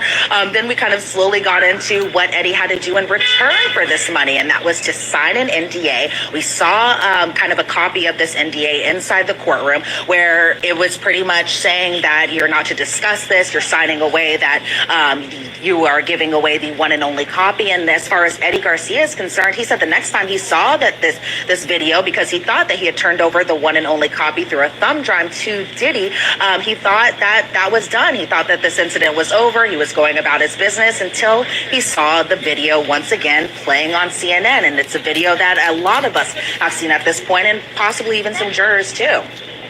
Yeah, I find that fascinating because legitimately, this goes, as we've been talking about, to the bribery allegation, one of the underlying crimes of racketeering. And clearly, the issue of him not being essentially bought off and not being cooperative with law enforcement and not reporting it, you could see why he needs some sort of protection. Real quick, I know you have to jump back, but in 1 minute, 2 minutes, what was the cross-examination about? Yeah, the cross-examination went pretty quick. So we saw an exhibit photo of the NDA again, but exclusions from the NDA, where it said a disclosure of confidential information in response to valid order by a court or other government body, or B, as otherwise required by law, will not be breach of this agreement or a waiver of confidentiality for other purposes. Then we saw the non-disparagement portion of that NDA, and that was a non-disparagement against Combs or Combs parties. And then the final question from Brian Steele, who did the cross-examination, was whether or not Eddie Garcia went to law enforcement with this information. And then, spoiler alert for the redirects, he was kind of asked that same question, and he said he did report it to law enforcement. It just wasn't police, it wasn't LAPD. Instead, it was federal agents when he had first talked about this incident and everything that came afterwards, too. All right. Very interesting stuff. Elizabeth Milner, as always, great reporting. Thank you so much for taking the time, and I know you got to get a good seat. Who knows what's going to happen next in that courtroom. Thanks, Elizabeth. Thanks, all right. Cassie. So let me get now to this. We have a question from Legs7K for all three of my guests. AunTeaFee, I'll start with you. But it says, hey, Jesse, how does Rich, AunTeaFee, and Candace see the next 3 weeks going with this trial? Or what would they like to see come into play next? AunTeaFee, I start with you. I don't know if we can hear you, AunTeaFee. I don't know if you're muted. Dip into Raising Cane's whenever the craving strikes for something hot and fresh and oh so delicious.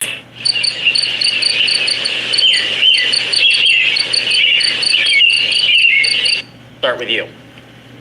So what I want to see is receipts. I want to see digital trails, which is what we are getting to, right? With the money, who oversaw the transactions, so that we could see the connection of all of this happening, because a lot of this happened with cash transactions. So I want to see that. I also need to look at this whole RICO conspiracy. Who are the other people? I want to hear from security guards. I have to hear from those people who are protecting Combs, because Combs wasn't driving himself around. Combs wasn't, going out and getting candles. He was getting other people to get this. All of those people who we haven't heard from, who were protecting him, those are the people who are going to be key. And I think that we will definitely hear from them, and I think that we need to. Rich? Yeah, I sort of agree with that. I think we need to see the bona fides of the RICO claim here. I think we need to see what exactly the enterprise it is. There are conspiracy allegations here. We need to see somewhat of an agreement to commit criminal predicate acts and a pattern of racketeering activity. That's what RICO is. It's not abuse. It's not domestic violence. It is a pattern of racketeering activity, and I do think we need to, I totally agree with Candace, I think we need to follow the money, we need to connect it to the accounts, and we need to put the whole enterprise together so that we can make this RICO claim stick. So I'm going to get Afi's answer to this later on. I know we're working on some technical issues with her, but Candace, I'll throw another question to you. I was just talking about Eddie Garcia's testimony. This is a question from RSS. Are there any penalties for Eddie initially lying to the police about the Intercontinental Hotel video? Well, not now. Now that he has immunity, that's off the table. I mean, if he lies on the stand or was lying today, that's one thing, because if you perjure yourself, that's not protected. But he came in yesterday. He signed what he needed to do in order to be protected for today. And because it was a subpoena, he said he didn't want to be here, obviously, but he came full throttle, but he's safe so far. Candace, let me throw another question to you. This is from Rel. Can you bribe someone who's not a law enforcement officer? Of course. Well, sure. Sure, you can bribe someone That's not a slow. law. Ooh. You can really bribe anyone, especially if the goal is to suppress Cover up. evidence, if the goal is to obstruct justice, if the goal is to hide something illegal that you were trying to do, and that's what the financial transaction was for, that in the name of the law would be illegal, certainly that bribery would stick like anybody else. So again, we're taking your questions in right now. We're also waiting for court to start. We will give you real-time updates and a real-time breakdown for the next hour or so, because we don't need to miss any moment of this trial. Rich, I'll go to you. We got a question from Fragility G4. If Diddy is acquitted, does double jeopardy apply only to federal charges, or can a state press similar charges? So a state could press theoretically different charges. You don't usually see a state prosecuting RICO charges anyway, since that's a federal statute. No, Remember, there's there are a state issues RICO. because a lot of the things we're talking about some are states. a long time ago and out of the statute of limitations. So I don't really know. I'd have to sort all through it to see if a state could still make some hay here if he's acquitted. And the argument against the prosecution is because there are statute of limitations issues, they have taken these allegations, and again, this is the argument for the defense or people in Sean Combs' camp, they've manufactured it, they've transformed it into a complicated federal case. There are those, even though we're talking about it, who say, I still don't see racketeering, I still don't see sex trafficking, it feels like a reach, I don't think they've reached those elements, but this is why you can bring similar conduct that may have had an overlap with state charges, right? I mean, the 2016 attack, theoretically, he could have been charged at the state level for that, but it was too old. Obviously, now we know there's issues of where the video was. But at the same time, it could be an element, it could be evidence of racketeering or evidence of sex trafficking. So you see that overlap there. Okay. Candace, we've got a question from Christina Lester. Why is arson such a specific predicate of RICO? If he'd just taken a baseball bat or golf club to Kid Cudi's car, would it not qualify for RICO? Well, listen, there are 35 predicate crimes that you need for RICO. It has to be on that list. This is what the law was determined to be in 1970, albeit for mafia. But it happens to be on that list, and that's why arson is specific.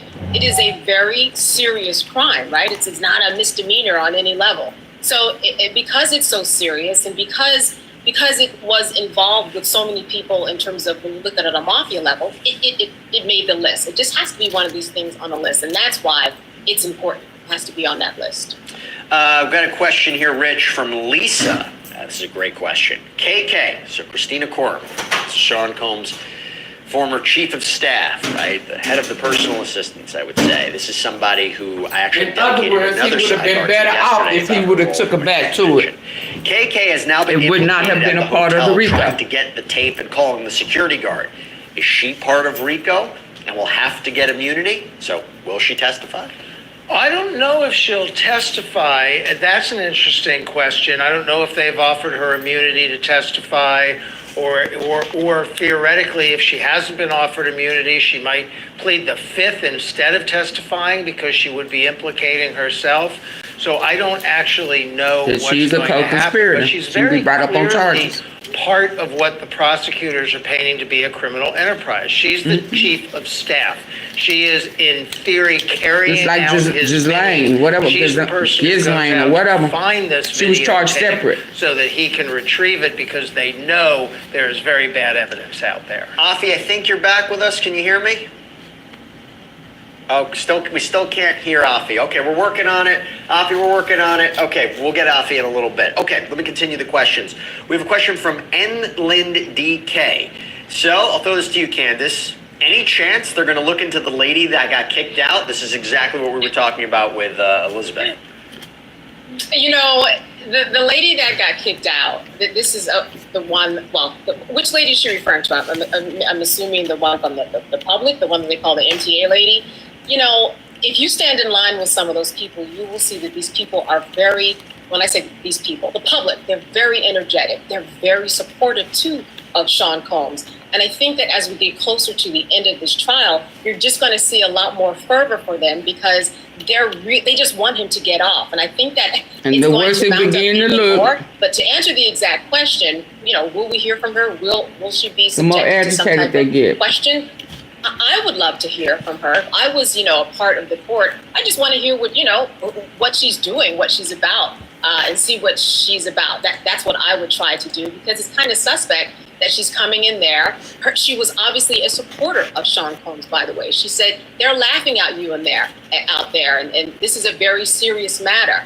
I would definitely want to speak to her just to make sure that she's not doing anything outside of this and make sure that she gets her fair warning.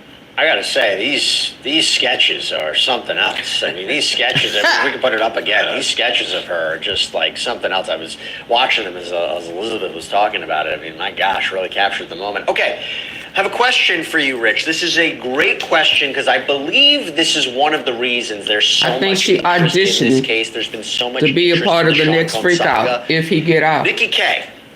Why are no celebrities being questioned at trial when many of them have attended the Diddy parties? I thought some would be witnesses. Yeah, everybody was hoping for that. They haven't Everybody went has into this prurient interest in having celebrities come and talk about baby oil and their attendance at these parties. But I don't know that there are any that have admissible evidence really for this trial. We know the evidence already establishes that those freak-offs occurred. The evidence establishes what they were. The evidence establishes how he was involved. So you don't need to bring in attendees. You need to bring in the people who were allegedly assaulted, which they did with Cassie, and which I understand we're going to do maybe going forward as soon as in the next day or so. I don't know if you're the prosecution, if it helps to bring in celebrities. It doesn't get you the evidence you need, and it draws some more of this kind of attention that we witnessed in the courtroom today that may not be in the interest of the prosecution. I think they're very specific about these charges, very specific about the case, very specific Can about I make one other point? Yeah, Can I make one more point? The other problem with putting celebrities here is it makes it seem like this is just a Hollywood thing. This is just a music business thing. This is what happens because look at these other celebrities and they were at the freak-offs too. That's the wrong message for the prosecution. The prosecution wants to send the message that this is deviant behavior by a criminal mastermind, not that this was something he was doing with his buddies in the music industry. It's a good point. It's a good point. Okay, I think we have AunTeaFee back with us. So if we do, I hear AunTeaFee. Great. Okay, I'm gonna go back to the question from earlier. So the question was, how do you see the next 3 weeks playing out of testimony, and what do you want to hear? Oh, so I agree with Candace and Rich. Show me the money. You have to always follow the money. And that's what I was thinking about earlier when we were talking about this bribery. You know, the defense can easily come in and say, hey, this 100K came from his personal safe. I think we heard testimony earlier that he got money, gave it to one of his employees. They put the money in the safe. He keeps the money in his personal safe. That's his personal funds. I want to see money from the organization go to the hotels, being withdrawn to pay people off, being withdrawn to purchase narcotics, illegal narcotics, to cover things up, to bribe people. That's where I want to see. And I also would love to hear testimony from KK. I think the prosecution has to bring her. I think that she is his right-hand woman, and she knows everything. So I'd love to see where that goes. I think not bringing her, people are going to wonder, why aren't they bringing her? If she holds the keys to the kingdom, we need to hear from her. Avi, let me throw one more question at you. This is from Hampton Boyce. Hi, Jesse. Why the prosecution didn't ask Cassie about the hotel tape, which she did call the security to turn over the tape to KK or Diddy, she wanted it trash out. I mean, there was testimony, earlier today where apparently Cassie was on the phone and basically said she wanted the tape too. And so I think this goes to the idea that it wasn't Combs, trying to cover up evidence of his crimes, but maybe it was trying to protect him and Cassie together, right? So I guess that I don't recall.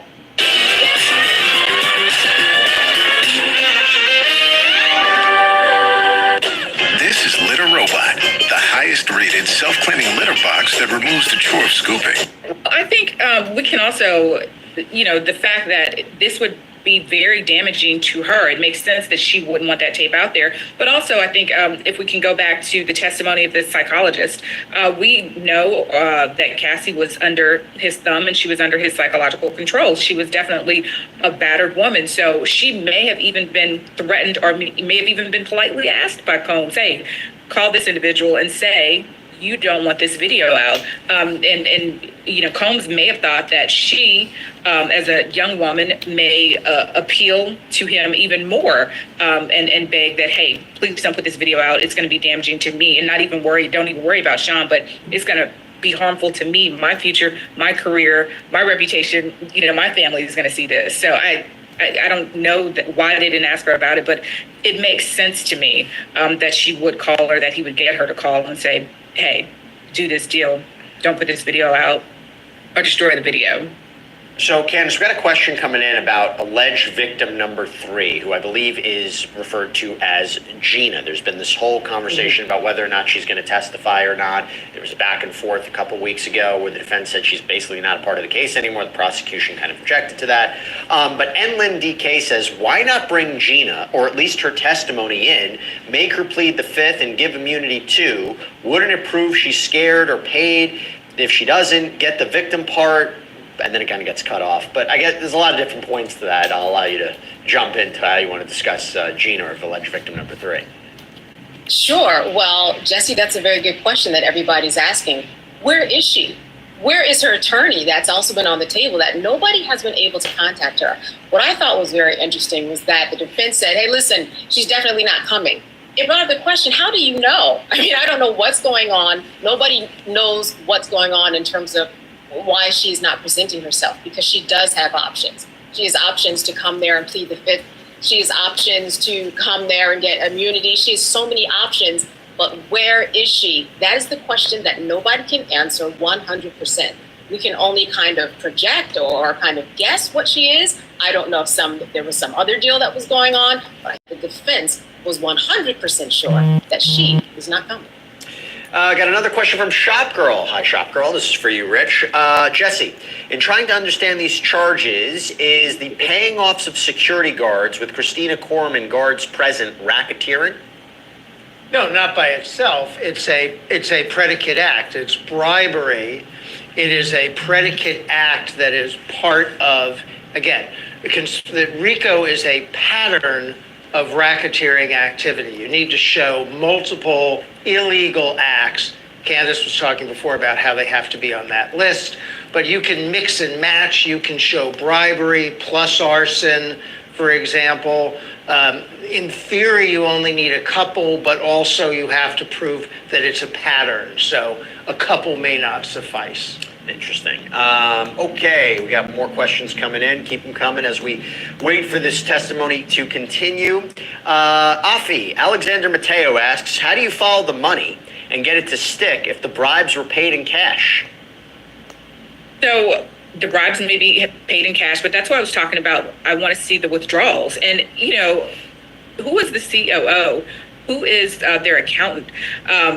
Figure out how they keep track of their money. How do they keep track of their records? Something we do know is Puffy was very on top of his money. And he was also, some people have reported, a little bit stingy. So that leads me to believe that he is very aware of tracking and tracing his money. You can't just have millions and millions of dollars flow through an organization, even hundreds of thousands of dollars flow through an organization, and nobody knows where it's going, because he does pay a lot of people. And I'm sure he pays a lot of people in cash. So I am assuming that there are records. So I want to know from the CEO, from the accountants, from whoever disperses their checks, whoever does a direct deposit, give me your records. How do you keep track of this money? How does he get paid? How does he accept his salary? There are ways to track it. Well, that's why the testimony of Derek Ferguson, who's on the stand, the CFO, is so important, talking about how Combs gets a salary and disbursements and understanding the flow of money and credit cards and things of that nature, mixing personal and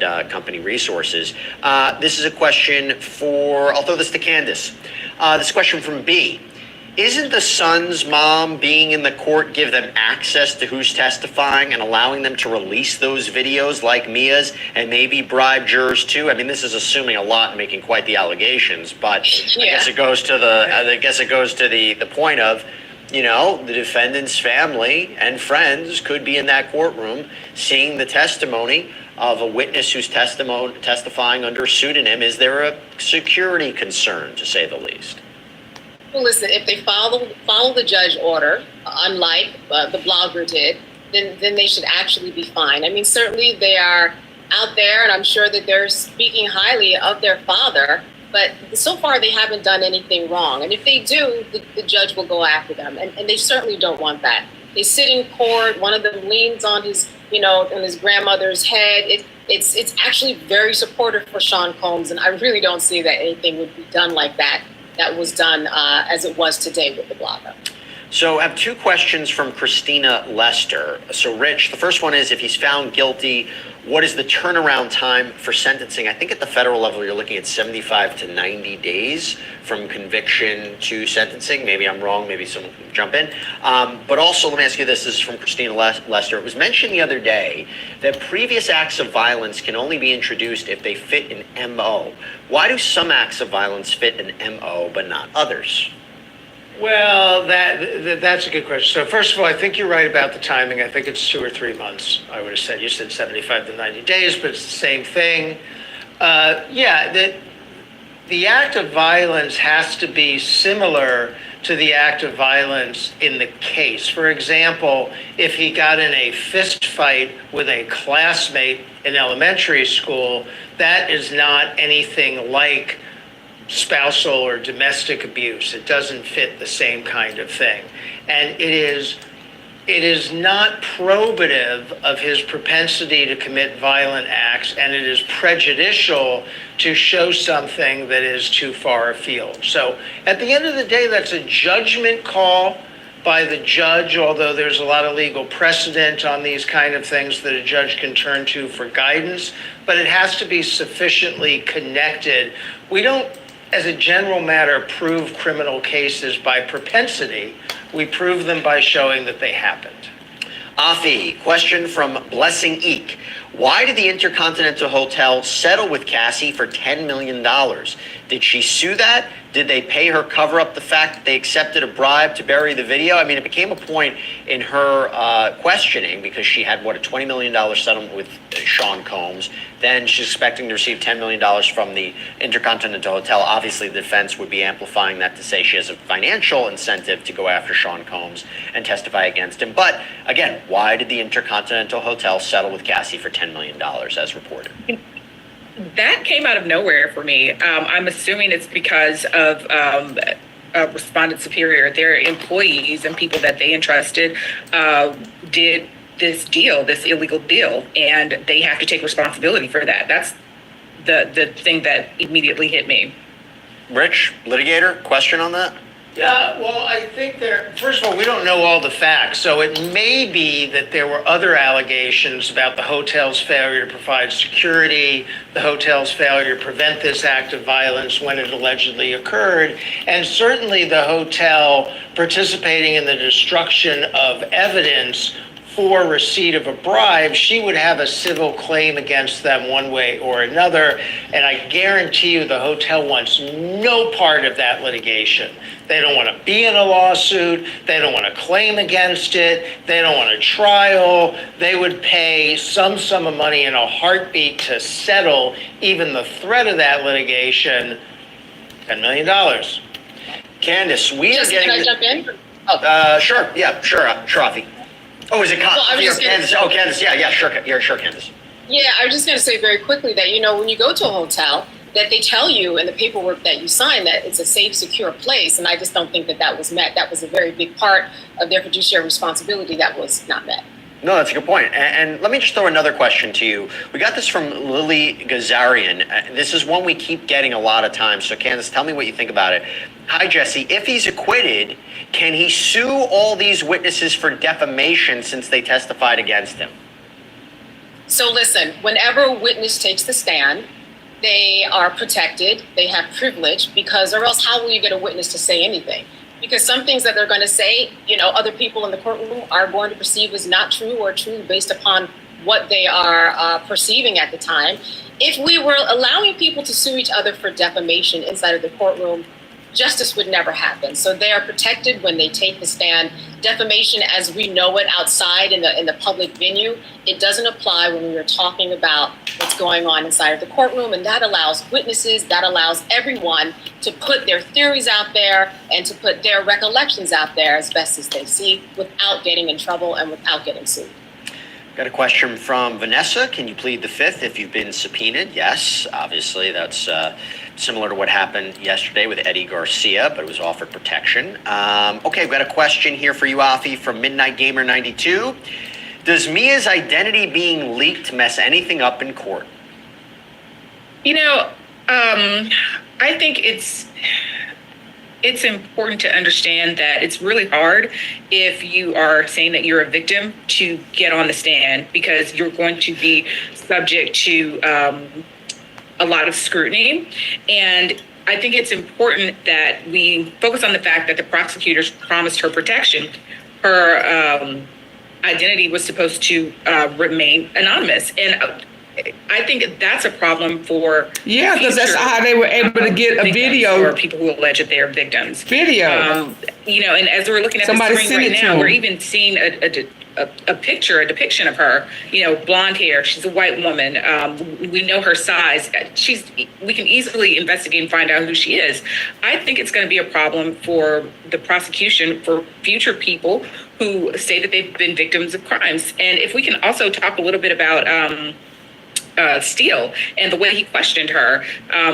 Some people say that it was bullying. Some people say it's abuse. You could also argue that it's zealous advocacy. I don't think that's the way he treated her is such a big deterrent as it is the court's inability or the prosecution's inability to protect her identity. It's a great point. It's a great point in terms of why there might be reluctance for people to cooperate, why there might be reluctance for people to sue. It's very easy, right? It's very easy to say you should have stepped forward, you should have stopped things, you should have gone to the police. But what you're seeing, I think, through the course of this case is it gets quite complicated. Aside from the traumatic effects and what the relationship between an abuser and a victim may be, there are so many complicating factors here. Again, I go back to this. I've said it before. I've said it again. I think one of the strongest pieces of evidence for the prosecution is the testimony of Dawn Richard when she testified that she witnessed Sean Combs punch Cassie in front of celebrities like Neo and Usher and Jimmy Iovine, and nobody did anything.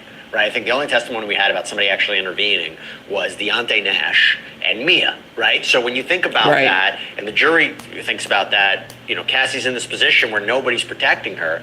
Can she be in a position to fight back against Sean Combs? Can she be in a position, his word against hers? I think that's a really important consideration that I imagine prosecutors will highlight in a closing argument. Okay, Rich, question for you from Rel. Can they still call it bribery if the crime is past the statute of limitations? That's an interesting question. I want to expand upon it. So when you look at the indictment and you look at racketeering, and there's all of these underlying predicate crimes, they'll say like bribery or forced labor and how it's violations of specific codes, whether it's a federal code or, more importantly, state statutes, right? State law. And you said it before, you know, they might not charge him at the state level because of statute of limitations issues. We have statute of limitations for a reason. Is it fair to kind of prosecute him on charges that would have otherwise been time barred at the state level? I mean, they're trying to prove he was engaging in, you know, arson, for example. You know, the viewers of this network are so great, right? Because they're not only interested in this case and all the salaciousness, but they are digging into the legal issues. And I'm not going to pretend I actually know the answer to that question. That is a great question that I'm sure somebody involved in litigating this case has researched. I assume that the predicate acts do not have to be independently prosecutable, meaning they could be prior to the statute of limitations and still constitute valid predicate acts for RICO purchases. But I would get a lawyer to research that. Well, I would also say that I don't think they're necessarily saying they committed it, but there was an agreement to commit it, right? Racketeering conspiracy, an agreement to commit one or more, well, two or more of these predicate crimes. I think that may be the way. AunTeaFee, Candace, anybody want to jump in? If not, I got another question for you. Anybody want to jump in on that? Yes, so for what I understand, that the law was created specifically for that reason, and that you could go back beyond the statute of limitations, or way beyond, in order to kind of connect the dots. And that's what makes RICO so different and important, because of the underlying crimes and the statute of limitations that you're not necessarily worried about. It's always a hierarchy. We have a poll up. So during this this lunchtime show, not only did you take questions, not only we were going to and Fed supersedes time-wise. We put up polls. AunTeaFee, listen to this. Penalty-wise, Diddy's actions after the hotel incident for protecting privacy / covering up a crime. Just protecting privacy, 13%. Covering up a crime, 87%. So that's what our viewers think. Viewers think that this isn't necessarily about him trying to protect him or protect Cassie. This was covering up a crime. Thoughts on that? Racketeering. Well, and maybe, but I think all viewers are right. It can be for both reasons. And I use the perfect example when people say, oh, we don't see RICO. And if I can tie in this example, you have Bad Boy Enterprises, all of its businesses. It's a legitimate business, right? People think that this is just a legitimate business. You can have a legitimate business, but you can also use that business to do illegal things. So even if you have, what were the stats? You have like 86 versus 14%. Your business can be 86% legit. But if you're using it to do that 14% of illegality, then it's wrong. Mm-hmm. So you can have both things at the same time. That's a good point. All right. We have an official update in court. Not very exciting. There's a back and forth between the judge, one of Sean Combs' defense attorneys, Jason Driscoll, and the prosecutor over whether or not an exhibit is hearsay. Hey, real quick, Candace, little Law 101. What's hearsay? Hearsay is something that happens outside of what the actual person on the witness can actually say that he or she saw or was a part of. So it's hearsay. It's coming from somebody else. Yeah, it's an out-of-court statement offered to prove the truth of the matter asserted. There's exceptions to it. They were not there. Back and forth. Can I say something, Jesse? Like, that's ingrained in us in law school. I know. Like, he said that. I'm like, there's certain crimes I know and certain rules of evidence that I know by heart. What you heard by way of somebody else, even though that somebody else was there. You were not. Any fragment of genetic material, either DNA or RNA. That's why I have a problem. That is why I have a problem with Jaguar Wright. I don't have a personal problem against her, but a lot of what she says is hearsay. And that can be okay sometimes, but she uses it and she words it as fact. And it's not fact. It's hearsay. You can only cause fact what you know is facts. And she has it bad. And, you know, I went along with her until she had to come back when somebody challenged her about Whitney and Shaka Khan. And she had to come back and correct herself and say, well, no, she didn't tell me that. Somebody that was there, or somebody who knows them both, or somebody that I'm really close to told me, but that's not how you presented it. So that's why when people try to come over here and force her down my throat, no, they don't like Tisa. But Tisa's there. She is there. She is first-hand account, right? So why would I not take into to account what she's saying and she's actually there? That's first-hand account versus hearsay. So she's my prime example of that. And she act like she been a part of all of it. And in the part that she was a part of, like she said, she's been at them freak offs with the celebrities, and she did, you know, she was on the dominatrix team. Okay, so why you didn't stop it? So you're a co-conspirator. So what's the difference in you and all the other predators? So that means you're a predator too. You just been redeemed. You want us to believe that you are a born again predator, girl. Shit. Don't get me started. Please don't. Please don't. Guy, okay, I got a question for you, Rich. It better not be about viruses. It's not. This is fair. This is a fair question. This is from Lily Gazarian. Jesse, why didn't they search? I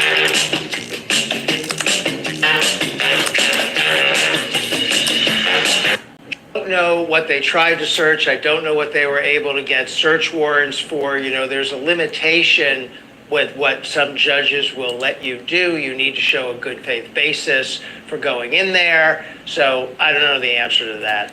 I don't know. Okay, I'll give you another question in a minute. Afi, I'm going to throw you this question. This is from Christina Lester. Brian Steele is the most successful appellate attorney in Georgia. If convicted, what could Brian use to overturn the convictions? Well, we're going to see if there are procedural issues. First of all, you know, I know Brian from the YSL case and his wife. I think they're both fantastic. But if there are procedural errors, that's what we'll look for. If there are excusable errors, or if there's something that's significant that changed the course of the case, if there's a conviction, if there's any evidence that was undiscoverable at the time and that could not have been discovered, you can use that as a reason on appeal. So, you know, if there's a victim who's been disappeared, or if there's a critical witness that has been somehow disappeared and it's not on the fault or the cause of the defense, you might bring that up. But there are issues out there. And we see that, you know, Brian is doing everything he can to lay everything out on the record, you know, and that's the thing, you know, you have to think of when you're trying a case. You always have to think of the appeal. So you always want to get everything laid out on the record. Candace, got a question from Carol Mogan. Where is Jonathan Oddie?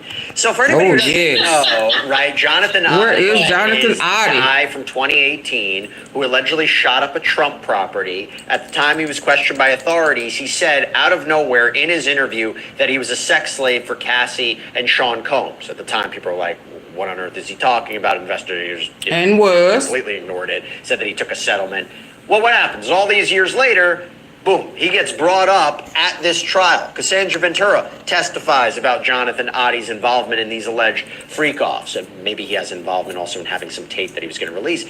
But also, the Daily Mail reported, we actually did a sidebar on it too, that this settlement papers were released or published where it appears Sean Combs' signature was on them. We actually interviewed his ex-wife too, and we looked a little bit more into this, and it appears that after this purported $5 million settlement, he bought up a bunch of things. So his claims at the time, which seemed outrageous. Oh, now, really? maybe not so outrageous. Is he going to testify? He will not testify, but Jonathan Nadi is somewhere saying, I told you so. He will not testify simply because he wouldn't make a very good witness because of his criminal background, because of his history, because of his involvement. Yes, at the time, years ago, it seemed strange that he said, I'm a sex slave. He seemed crazy. But I think that the fact that he was brought up and his name coming out of Cassie's mouth, how remarkable was that these years later? Mm-hmm. I think he's somewhere simply saying, I told you so. I'm not as crazy as I seem, but he doesn't have the background where I would want him to come on the stand. Because so criminals can't be witnesses? Okay, I'm going to throw another question. Well, hell, that means Suge Knight can't be one either, right? Does the panel believe prosecution is about to start? Because he do have a whole bunch of murders. Organized crime. The hotel. I'm talking about Adi. Yes, I think the prosecution is focusing now on the nuts and bolts of the RICO. They started with Cassie and the violence against her. They call it nuts and bolts. Well, in part, I think because she was pregnant, they wanted to get her on the stand before she gave birth, and in part because they wanted to open the trial with a bang, with a very significant witness. And now they've gone through that. They've gone through some of the evidence that connects that to the alleged criminal conspiracy. And I think now we're getting some testimony about the inner workings of the alleged enterprise. I think that I'll throw this to AunTeaFee and Candace one by one, but I think that they have arguably made the case for racketeering already. I mean, if you take the Kid Cudi incident, that's arson, okay? His testimony, Capricorn Clark, kidnapping, Rich says that Combs held her up at gunpoint, took her in a car. Everything would do with Cassie, sex trafficking, one of the underlying crimes.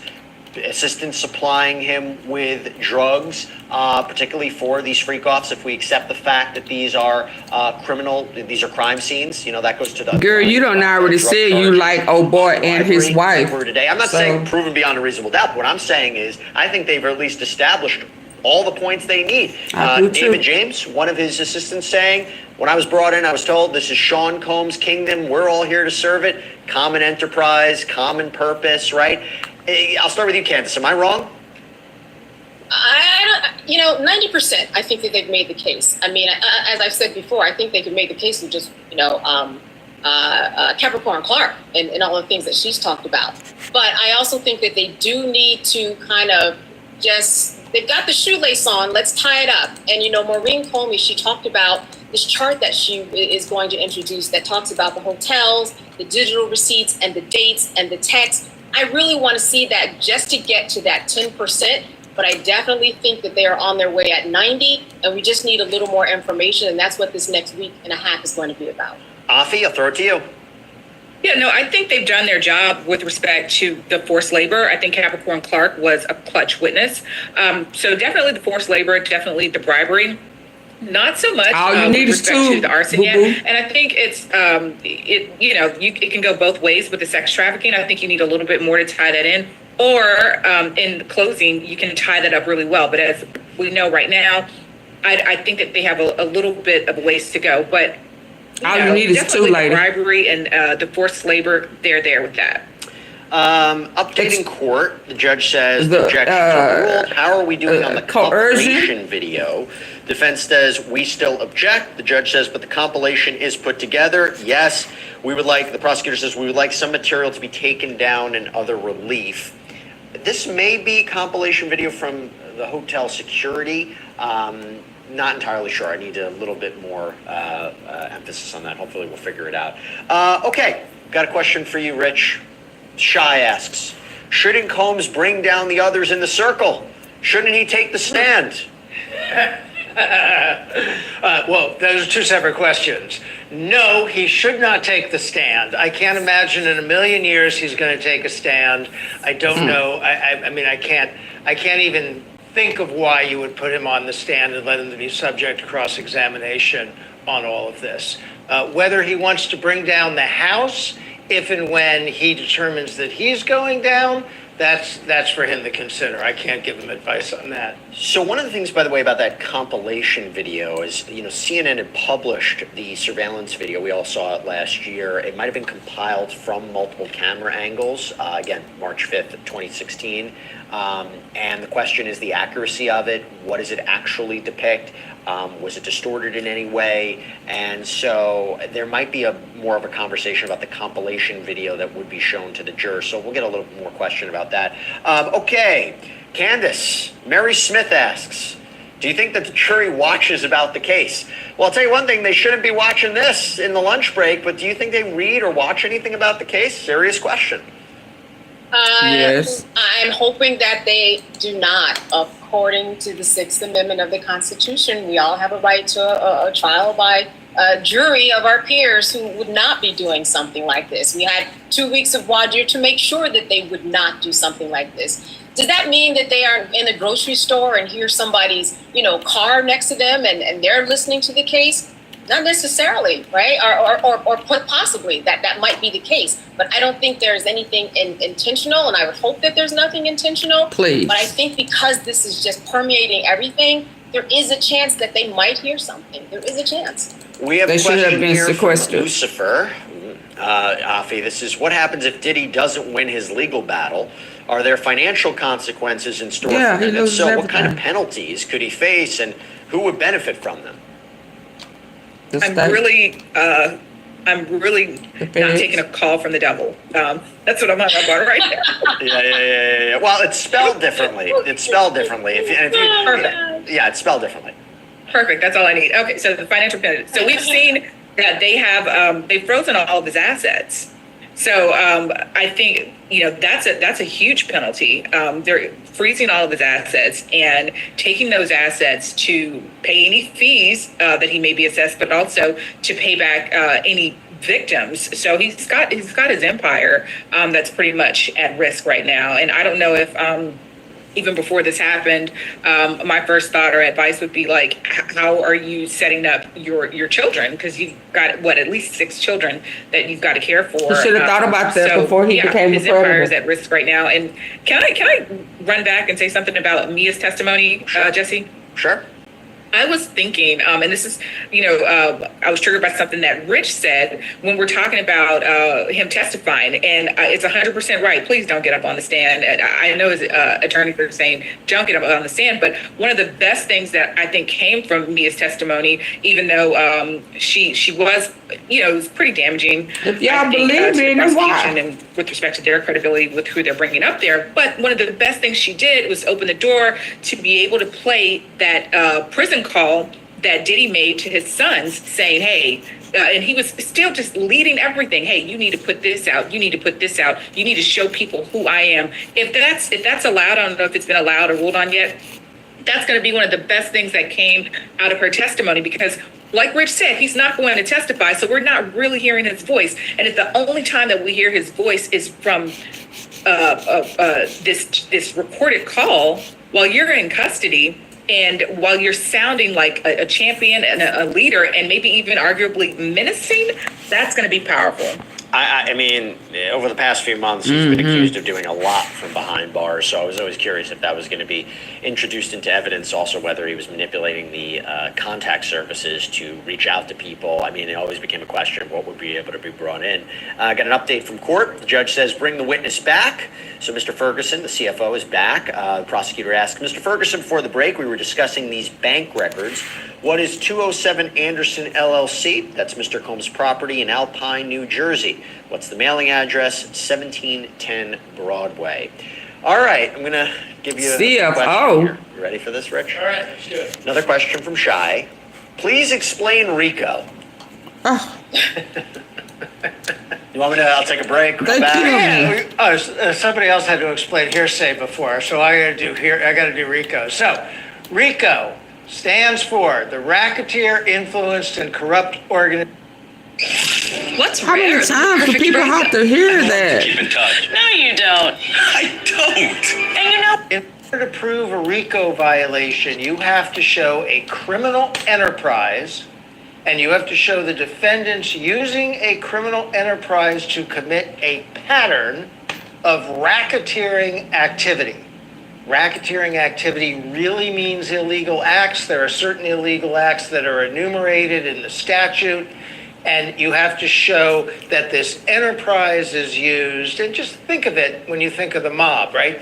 The difference between that case and this case is when we think of the mob, we think of an organization that was put together for the purpose of committing illegal acts. This appears to be an organization that was put together for the purpose of conducting legitimate business, the music business and the business of being Sean Combs and the fashion business and many millions of dollars of business, but may have also been used to commit criminal acts. And AunTeaFee made a good point. She said you can be 84% or whatever percent legit, but if you're 16% or some lesser percent a pattern of criminal activity, you can still be guilty of RICO. And it's racketeering conspiracy. There has to be a criminal agreement between him and others. And I think that, the idea of we're assistants, we all knew what the game was. Maybe bodyguards will testify. We all knew what the objective was. It was to protect him at all costs, do whatever he wants. Sean Combs' kingdom. I think that's how they get to. You don't need a formal agreement like, hey, we're all signing to engage in this illegal activity. Okay, speaking of signing agreements, Candace, got a question from MN. Could any NDAs signed by alleged victims or employees be considered coercive or obstructive if used to prevent reporting criminal behavior? Well, listen, you can't have a contract between two people that is protecting something that's illegal. So I would say that it might potentially be coercive. We had this morning's witness got on the stand and said, my goodness, I was wondering, how do they even get my personal number?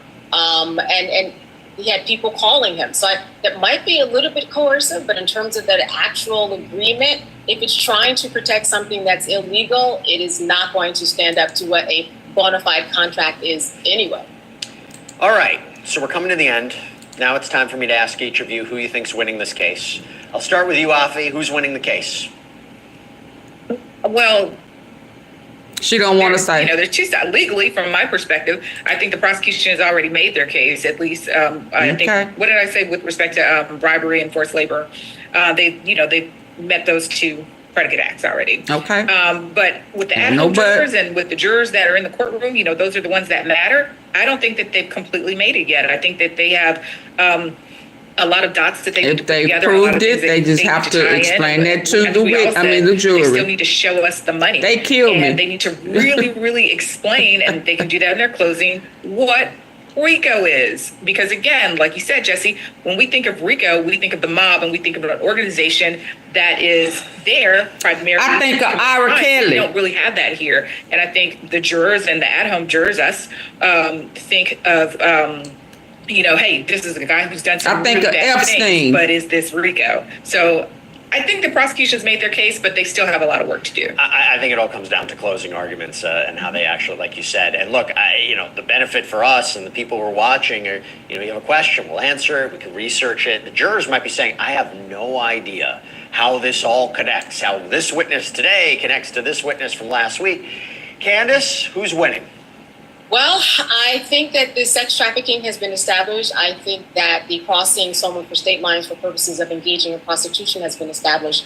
The only reason I would say that, that whole RICO charge may not come to fruition and hasn't yet is because there's a real relatability problem. And AunTeaFee was saying this, and that we think of the mob in such different senses in terms of how the media trains us. But people have to remember, we have been using RICO for outside of the mafia for years. I mean, back to Mike Milken in 1984, to the college entry scandal with Lori Loughlin, to FIFA. Adidas has been caught up in a RICO scandal. So we have to kind of think about it in a different way. We just don't hear about these cases at this level. That's true. The relatability problem that I think the jury might have specifically with RICO, it's the same problem that we're seeing with, as AunTeaFee said, us jurors on the outside that are not a part of the case. Rich, you get the final thought. Yeah, first of all, that was a tremendous point about RICO. That's absolutely true and correct. It has been expanded greatly. So the first answer is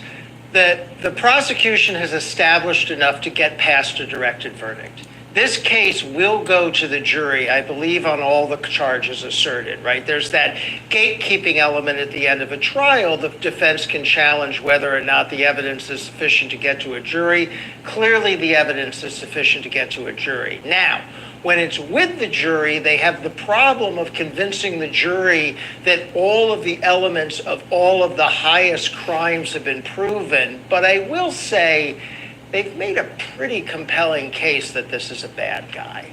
They've made a pretty compelling case that he's physically abusive, even to the people closest to him, that he runs a big company that uses a lot of money and uses cash and is involved in shady activity.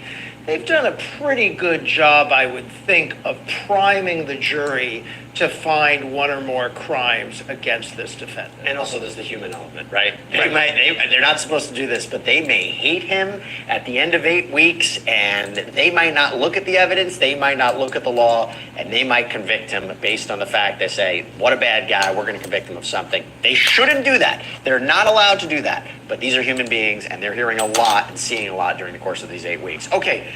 I want to thank all my guests, AunTeaFee Patterson, Candace Kelly, Rich Schoenstein. You are all tremendous. Thank you so much for taking the time. Appreciate all of you.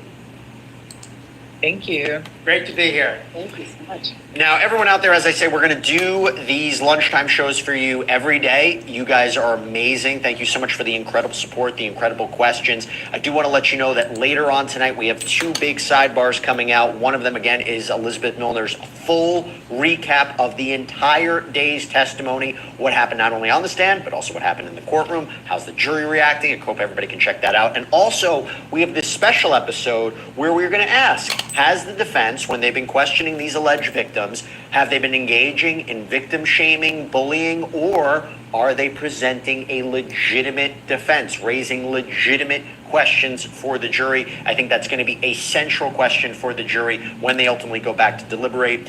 So I hope everybody can check that out. And also, as I mentioned, Anjanette Levy's Crime Fix, she will be sitting down with Suge Knight. He's behind bars. He has a lot of thoughts about this case. You can check that out.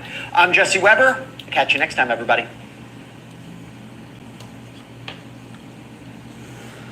Okay, hold on. So let me get over here.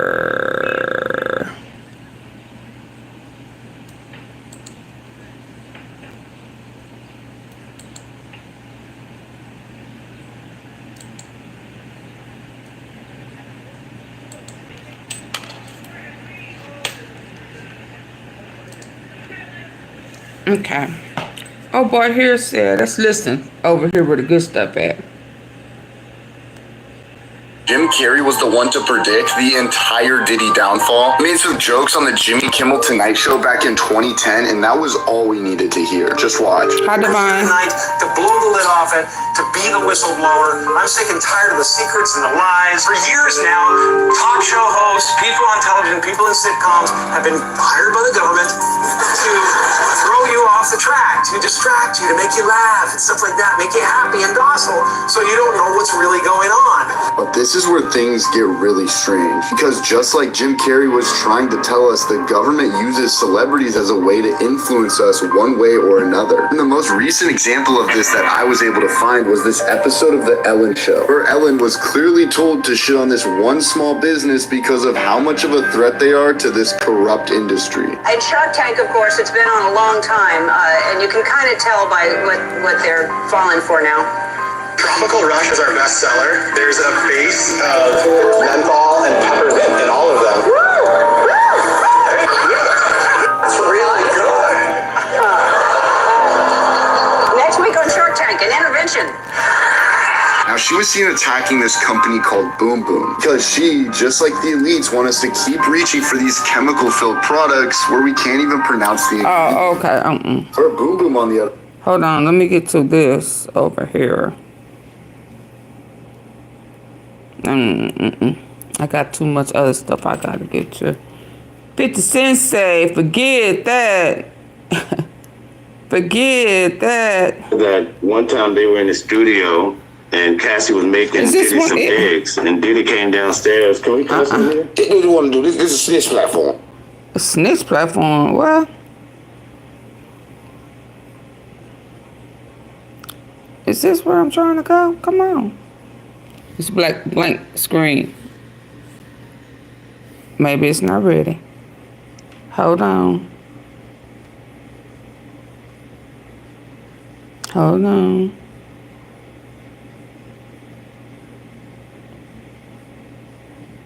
Oh, she talking about Ava. Hold on.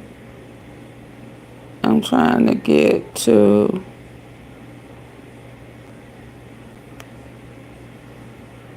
Let's see if this is it.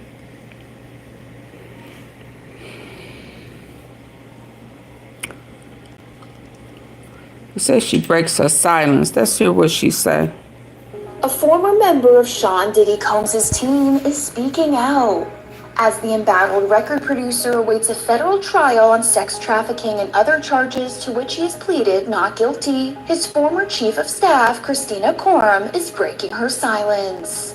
In response to allegations linked to her in several separate civil cases filed against I'm ready for her, y'all. Courtroom, who worked for the Bad Boys record founder for over a decade, tells Rolling Stone in a statement published March 18th, "For months, horrific accusations have been made about me in various lawsuits regarding my former boss. These false allegations of my involvement are causing irreparable and incalculable damage to I'm ready for her to make it to the and stand. the emotional well-being of myself and my family." Adding, "I have never condoned or aided and abetted the sexual assault I don't believe of you. anyone, nor have I ever drugged anyone. I The don't idea believe that I you. could be accused of playing a role in or even being a bystander to the rape of anyone is beyond upsetting, disturbing, and unthinkable."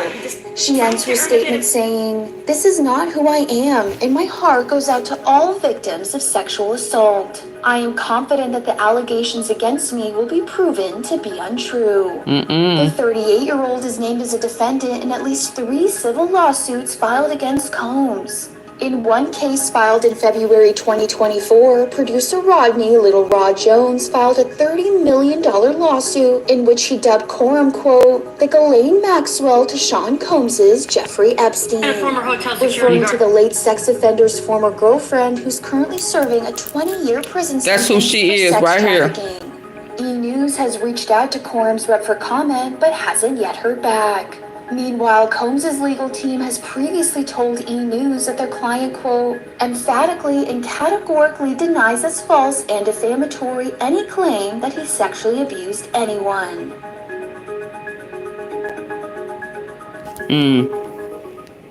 I ain't buying it. I'm ready for her. I'm telling y'all that now. Hold on.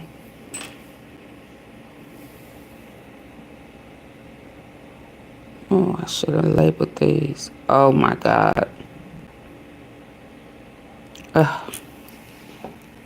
Your daughter recently revealed that her father, were you aware of that? No, I wasn't. And here's the thing. I'm going to let her tell her story. Right. I can only tell from my side of the fence. It actually happened on his watch. Here's the problem. The judicial system, the way it's set up, guess what they told me? He has the right to have visitation with his kids. Up until that point, he hasn't abused the children. Excuse me? I left because it was abusive. So now you're telling me every weekend I have to send my children back to this man? Went to the police station.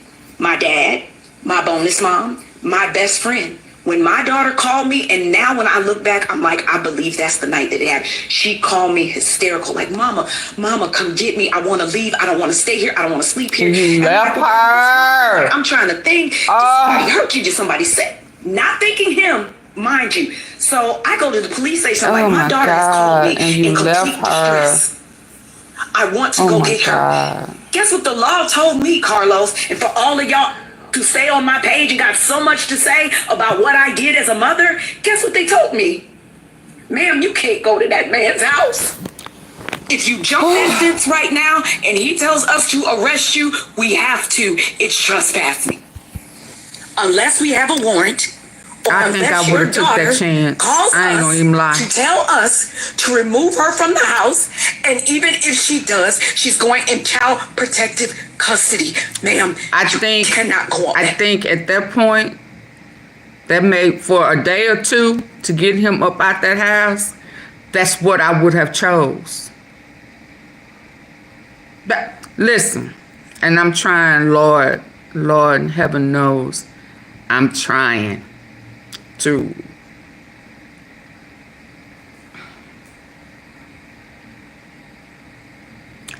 you already know he's a predator. And I know ain't nothing we can do about bad choices that we've made. I also know everybody ain't me.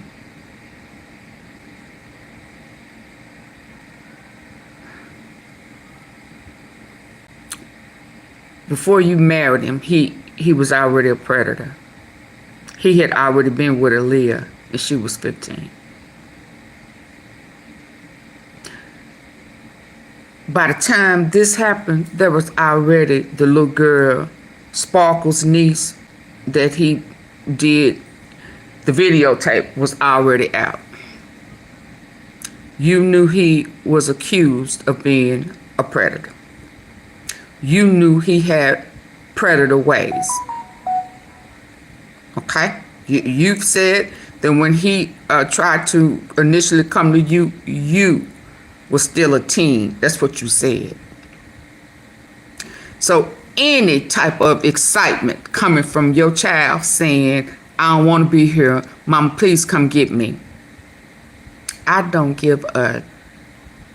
Okay, so ladies, please, please, please, please, please.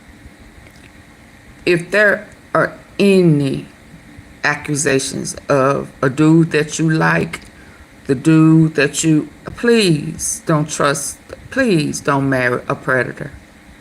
Please don't have kids with a predator. Please don't expect for, to me, that to be a right. Yeah, he do have rights to his kids. He sure do. But baby, at any time she calling and saying, please come get me, Mama, I don't want to be here. Why you didn't call him and say, what's going on? You called the police, but did you call him and say, what's going on? Who harming her? I'm coming to get her. And me and you can fight it out, baby. I'll take that charge. I'ma take that charge. I'ma take that charge for my kid. I'ma take the charge. Up you, all of y'all. I don't give a shit. So I really am having a problem with her. Still saying this, that, and the other. Judicial. And the blogs is coming down on her. Yeah, because you know you married a predator. So you shouldn't trust shit, Mama. And that's just my take on it, y'all. And I may absolutely be wrong. But that's my take. And I suggest you don't. Because if you're trespassing and that man pulls out he's well within his rights. Oh, no. So now we have a whole judicial system that leaves mothers like me helpless. Mothers like you should not marry a predator and have kids with him. And that is probably mothers like you. Painful experience of my life. Oh, yeah. Everything that I could. No, you did not. Oh, I cannot. Asking for them, listen. Whew. No, I could not. No, she did not. Not to me. So let me move on. I can't process that, y'all. And I'm not fair with it. I understand. I can't process that in my head. Let me get to this other one.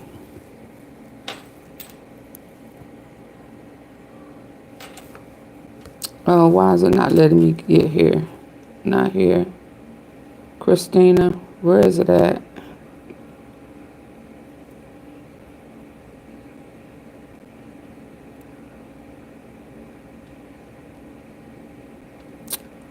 I'm trying to get to it. It won't let me open it over here for some reason. Okay, let me touch bases on this one before I have to go.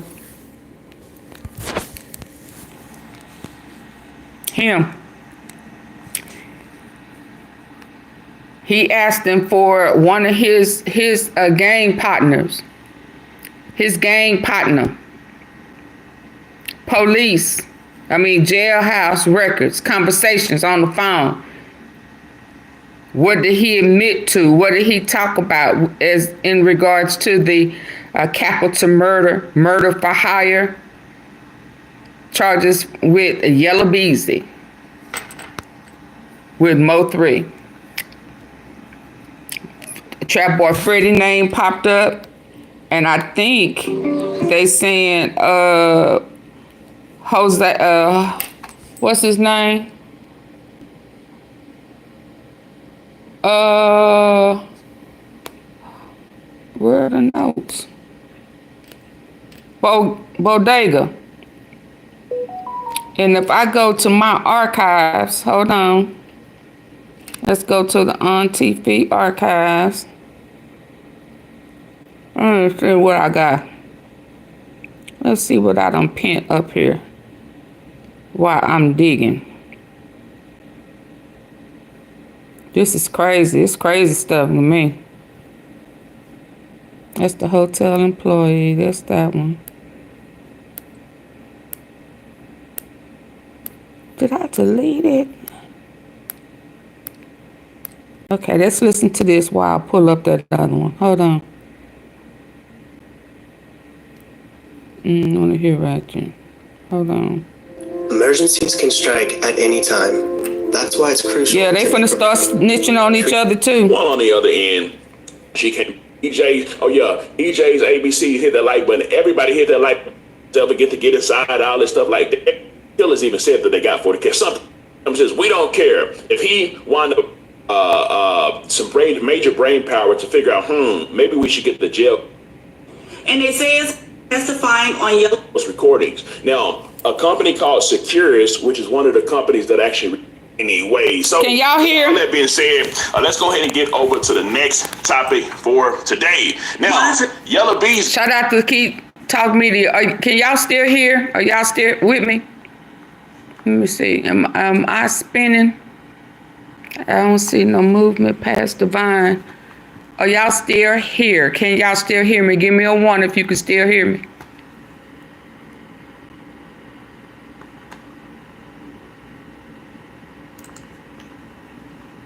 Hello. Can you hear me? Can y'all hear me?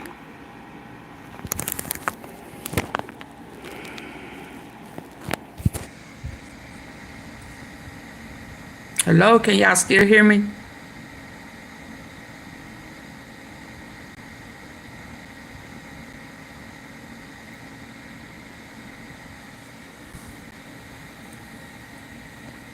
Am I spinning?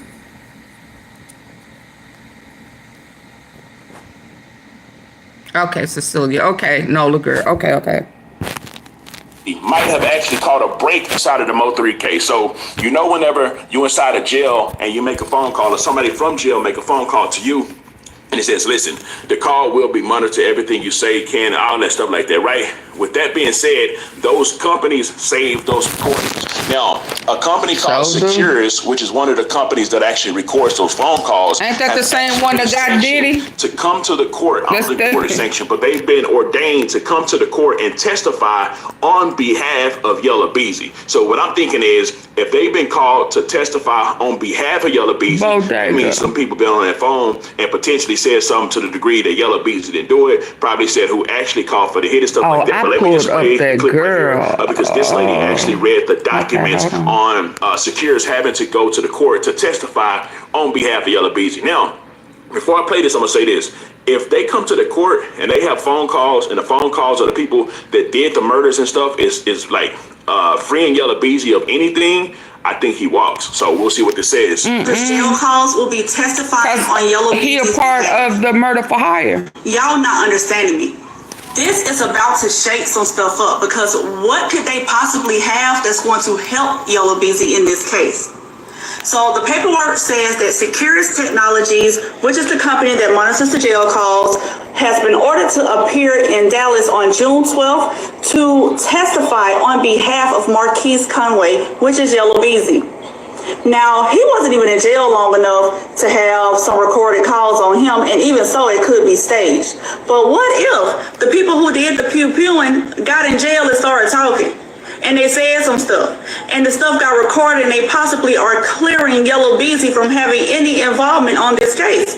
Because as of right now, the only evidence that we know that they have is that Yellabelly withdrew $40,000 out of his account, and that somebody said that they got paid $40,000. They don't even have monitors jail calls. Anyway, so this is like super critical. I don't know if y'all understand just how critical this is.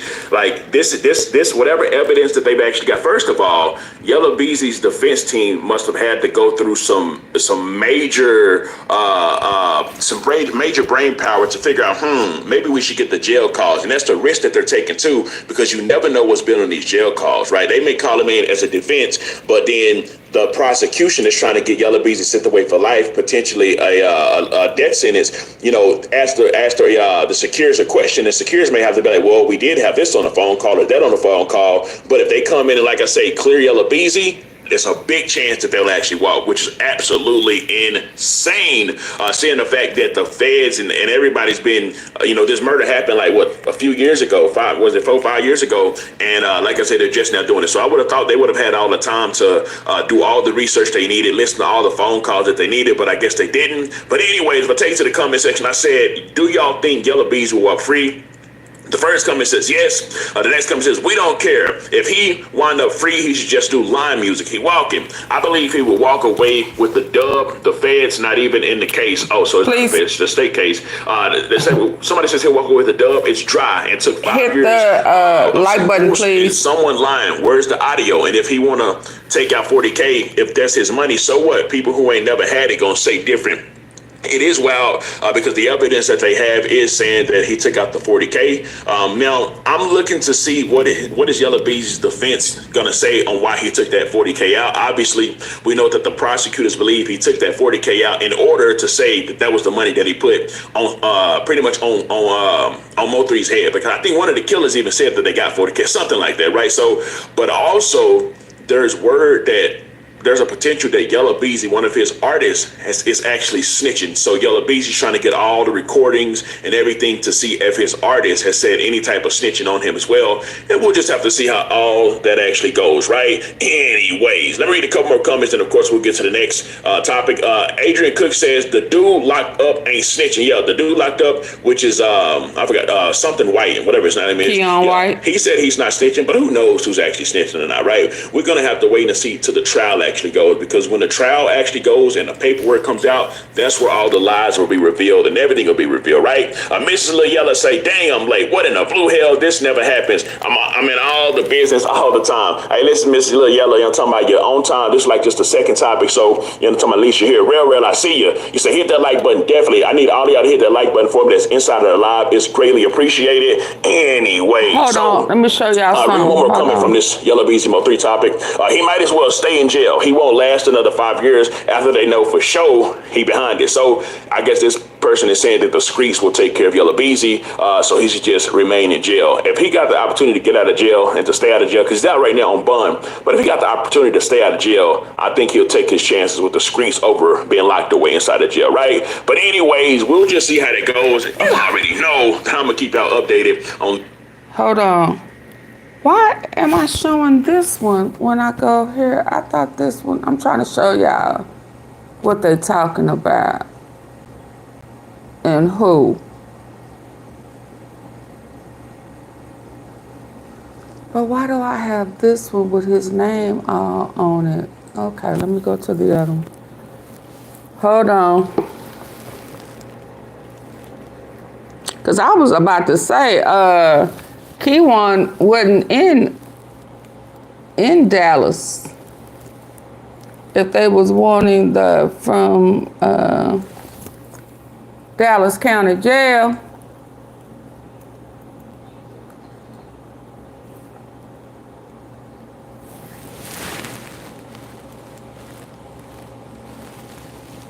Oh, so this one must have got me for copyrights. God, dog. It got me for copyrights.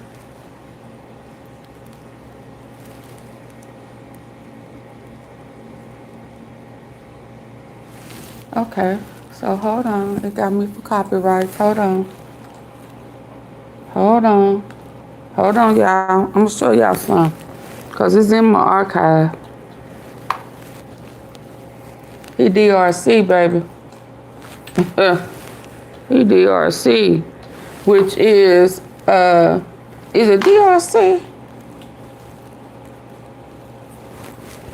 Hold on, hold on, hold on.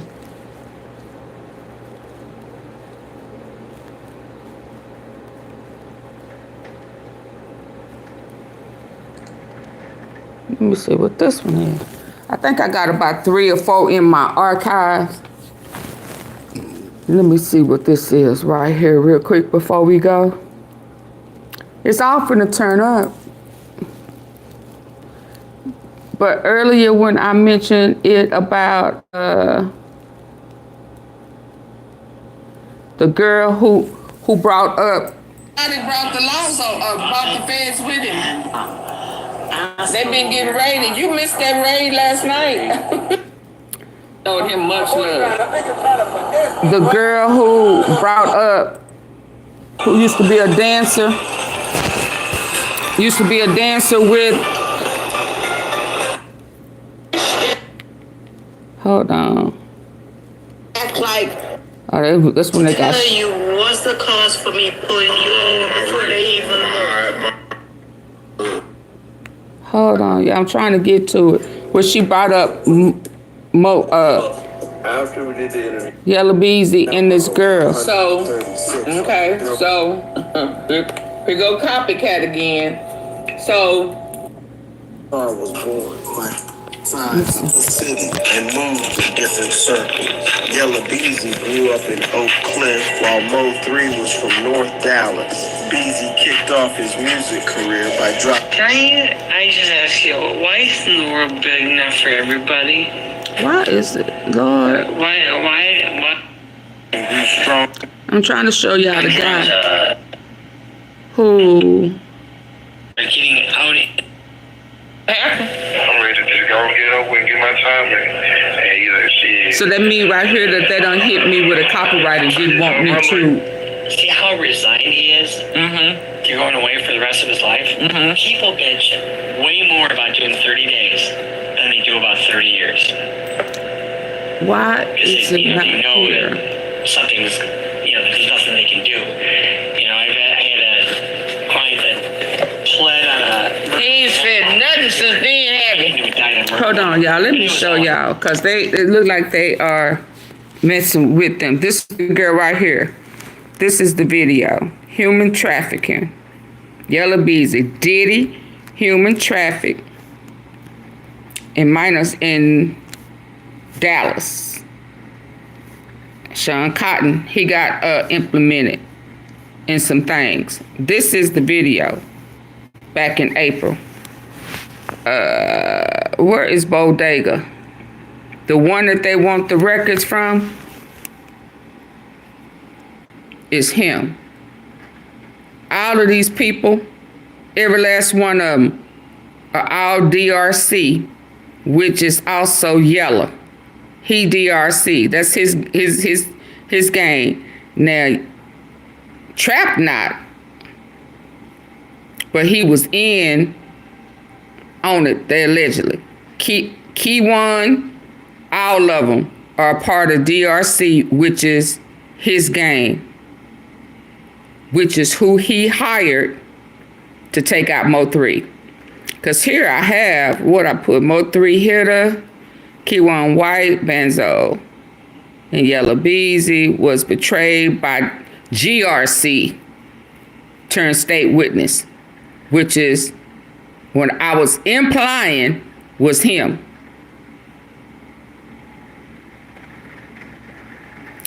Let me hear what I say on that one, and then I'll be back later. Hold on. But I must have had music or something playing, and I had to erase it. So let me see.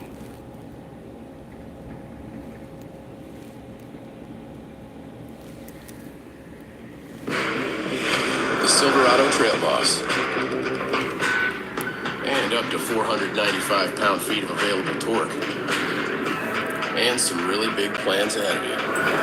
And Chevrolet, together let's drive. Are you getting SSDI or disability benefits right now? You should listen closely to this message. People who get SSDI or disability benefits, this is your last shot to grab the healthy grocery allowance card worth $1,500 on the DS&P plan. If you want the healthy allowance grocery card that works at Walmart and other stores, you have to sign up today. For those who don't know, there's a special card made for people on SSDI. Yellabelly was being moved through the system that came. That's Keywan White and his tranny. Allegedly. I think she a witness too. Loose Derek. I guess he bonded out. But I don't remember what I said on this one. The hearing, it came up about a witness, the state's witness, that heard a conversation where they could hear between someone and Yellabelly discussing payment for completion of taking out MO3. 4 years ago, that conversation or that talk about that situation came out. And at that time, Yellabelly was heard on the phone talking with Keywan White's transmission frame that he had shot. Yeah. I had a hard time trying not to call him my Shim. Yeah. So that conversation that was mentioned in court was when Keywan White asked for the balance. The back. Oh, well, he may be wanting phone conversation from Keywan. Threatened Jose to put it out there. So Shim is the state witness. Jose. Informant. She was the one who knew the dollar amount that Yellabelly paid him on the back end. And when I went back and found this, I forgot that he was friends. Hold on, listen, y'all. Hold on, listen. All of them, even that. What's good, YouTube? With another video, man. And on this one, we got Goyeo's homeboy, Keywan White, aka Benzo Bling. Homeboy, Keywan White, aka Benzo Bling. She got a K on her neck. Got a transsexual girlfriend, man. Now, I don't have nothing against gay people, you know what I mean? I think I'm just not a disrespectful person like that, and I don't play that, so don't y'all get down in the comments playing any games with me either, man. But it just makes me, we got Goyeo's homeboy, Keywan White, aka Benzo Bling, got a transsexual girlfriend, man. Now, I don't have nothing against gay people, you know what I mean? I think disrespectful person like that, and I don't play that, so don't y'all get down in the comments playing any games with me either, man. But it just makes me supposed to be, I think this is the guy who's Yellabelly's cousin. I'm not sure if they caught the second suspect yet, but if y'all did, let me know so I can, too, man. But this guy here, man, he can't lie about it, man. She looked on her Facebook, and it said that they was in a relationship, and they was all cuddled up, sitting next to each other, taking family pictures and everything. You know what I'm saying? So it's official, bro. Today, you know what I'm saying? We know that you get down with the get down, and you know he probably gonna be knocking boys' boots up in there. You know, and that voice get deep. Hey. I said take out the trash. Introducing Station Night. GRC. Bench-made performance made for the grill. GRC. Man, we ain't goddamn business. The one that done turned a confidential informant. He just got out of prison or something like that. That died, right? Ducky. Yeah. They say he was about to snitch. He got taken out. Ducky P. The tags. He would have been able to have access to get into MO3's car at the girl's apartment. He said, I can't believe he took you from me. What else he said? Rest in peace, my brother. Ducky P. Yeah, but I think it's Bodega. Called between probably Yellow Bodega. That's the youngin. Yeah, but hold this. Here go Bodega. Here go Bodega. Yep. That right there that I just showed y'all is a very good informative video. But this is Bodega. And he probably, Yellabelly is probably wanting the conversation that was had between Bodega, Jose, and Keywan White. Because he's the one, and this is also the one that tripped out, thought he was coming home, realized somebody had turned state and was snitching, and all his hopes and dreams went out the window. And then he found out that Yellabelly picked up and bonded out. And he started singing a whole new song. But there go Bodega. They all GRC, which is Yellabelly. Jose Bodega. Ducky P. Keywan White.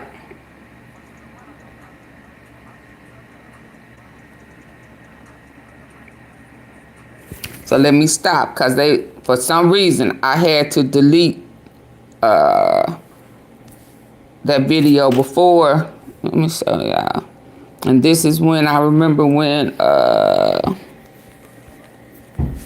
he was showing his payoff money.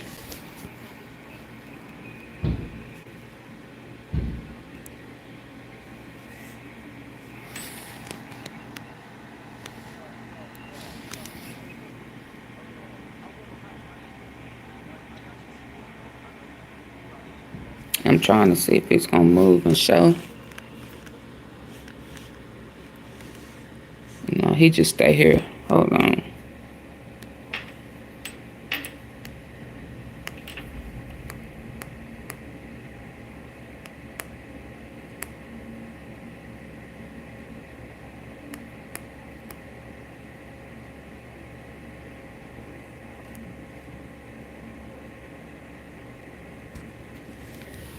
What is this about? I'm gonna have to check into this. Ooh wee.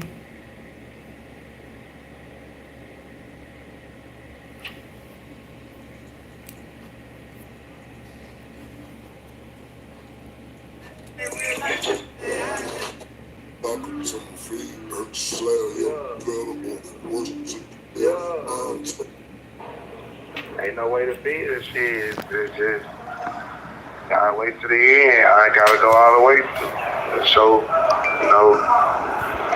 gotta go all the way, man. So everybody know what happened.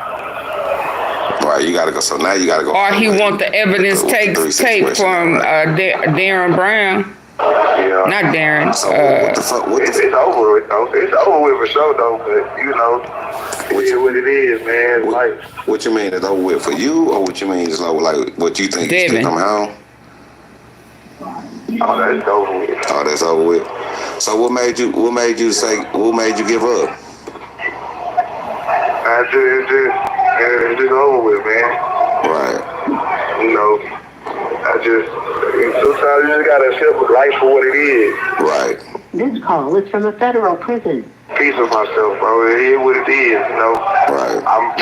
One thing about me, man, a nigga can't ever say I'm a fuck nigga or nothing, bro. You can call me gay if you want to.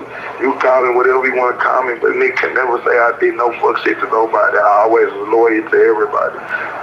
You know what I'm saying? So at the end of the day, it is what it is. You know, it's what you get for being loyal to the game and to niggas. You know what I'm saying? I haven't did nothing, but it is what it is. So it's over with. I'm ready to just go and get over and get my time in. And either shit.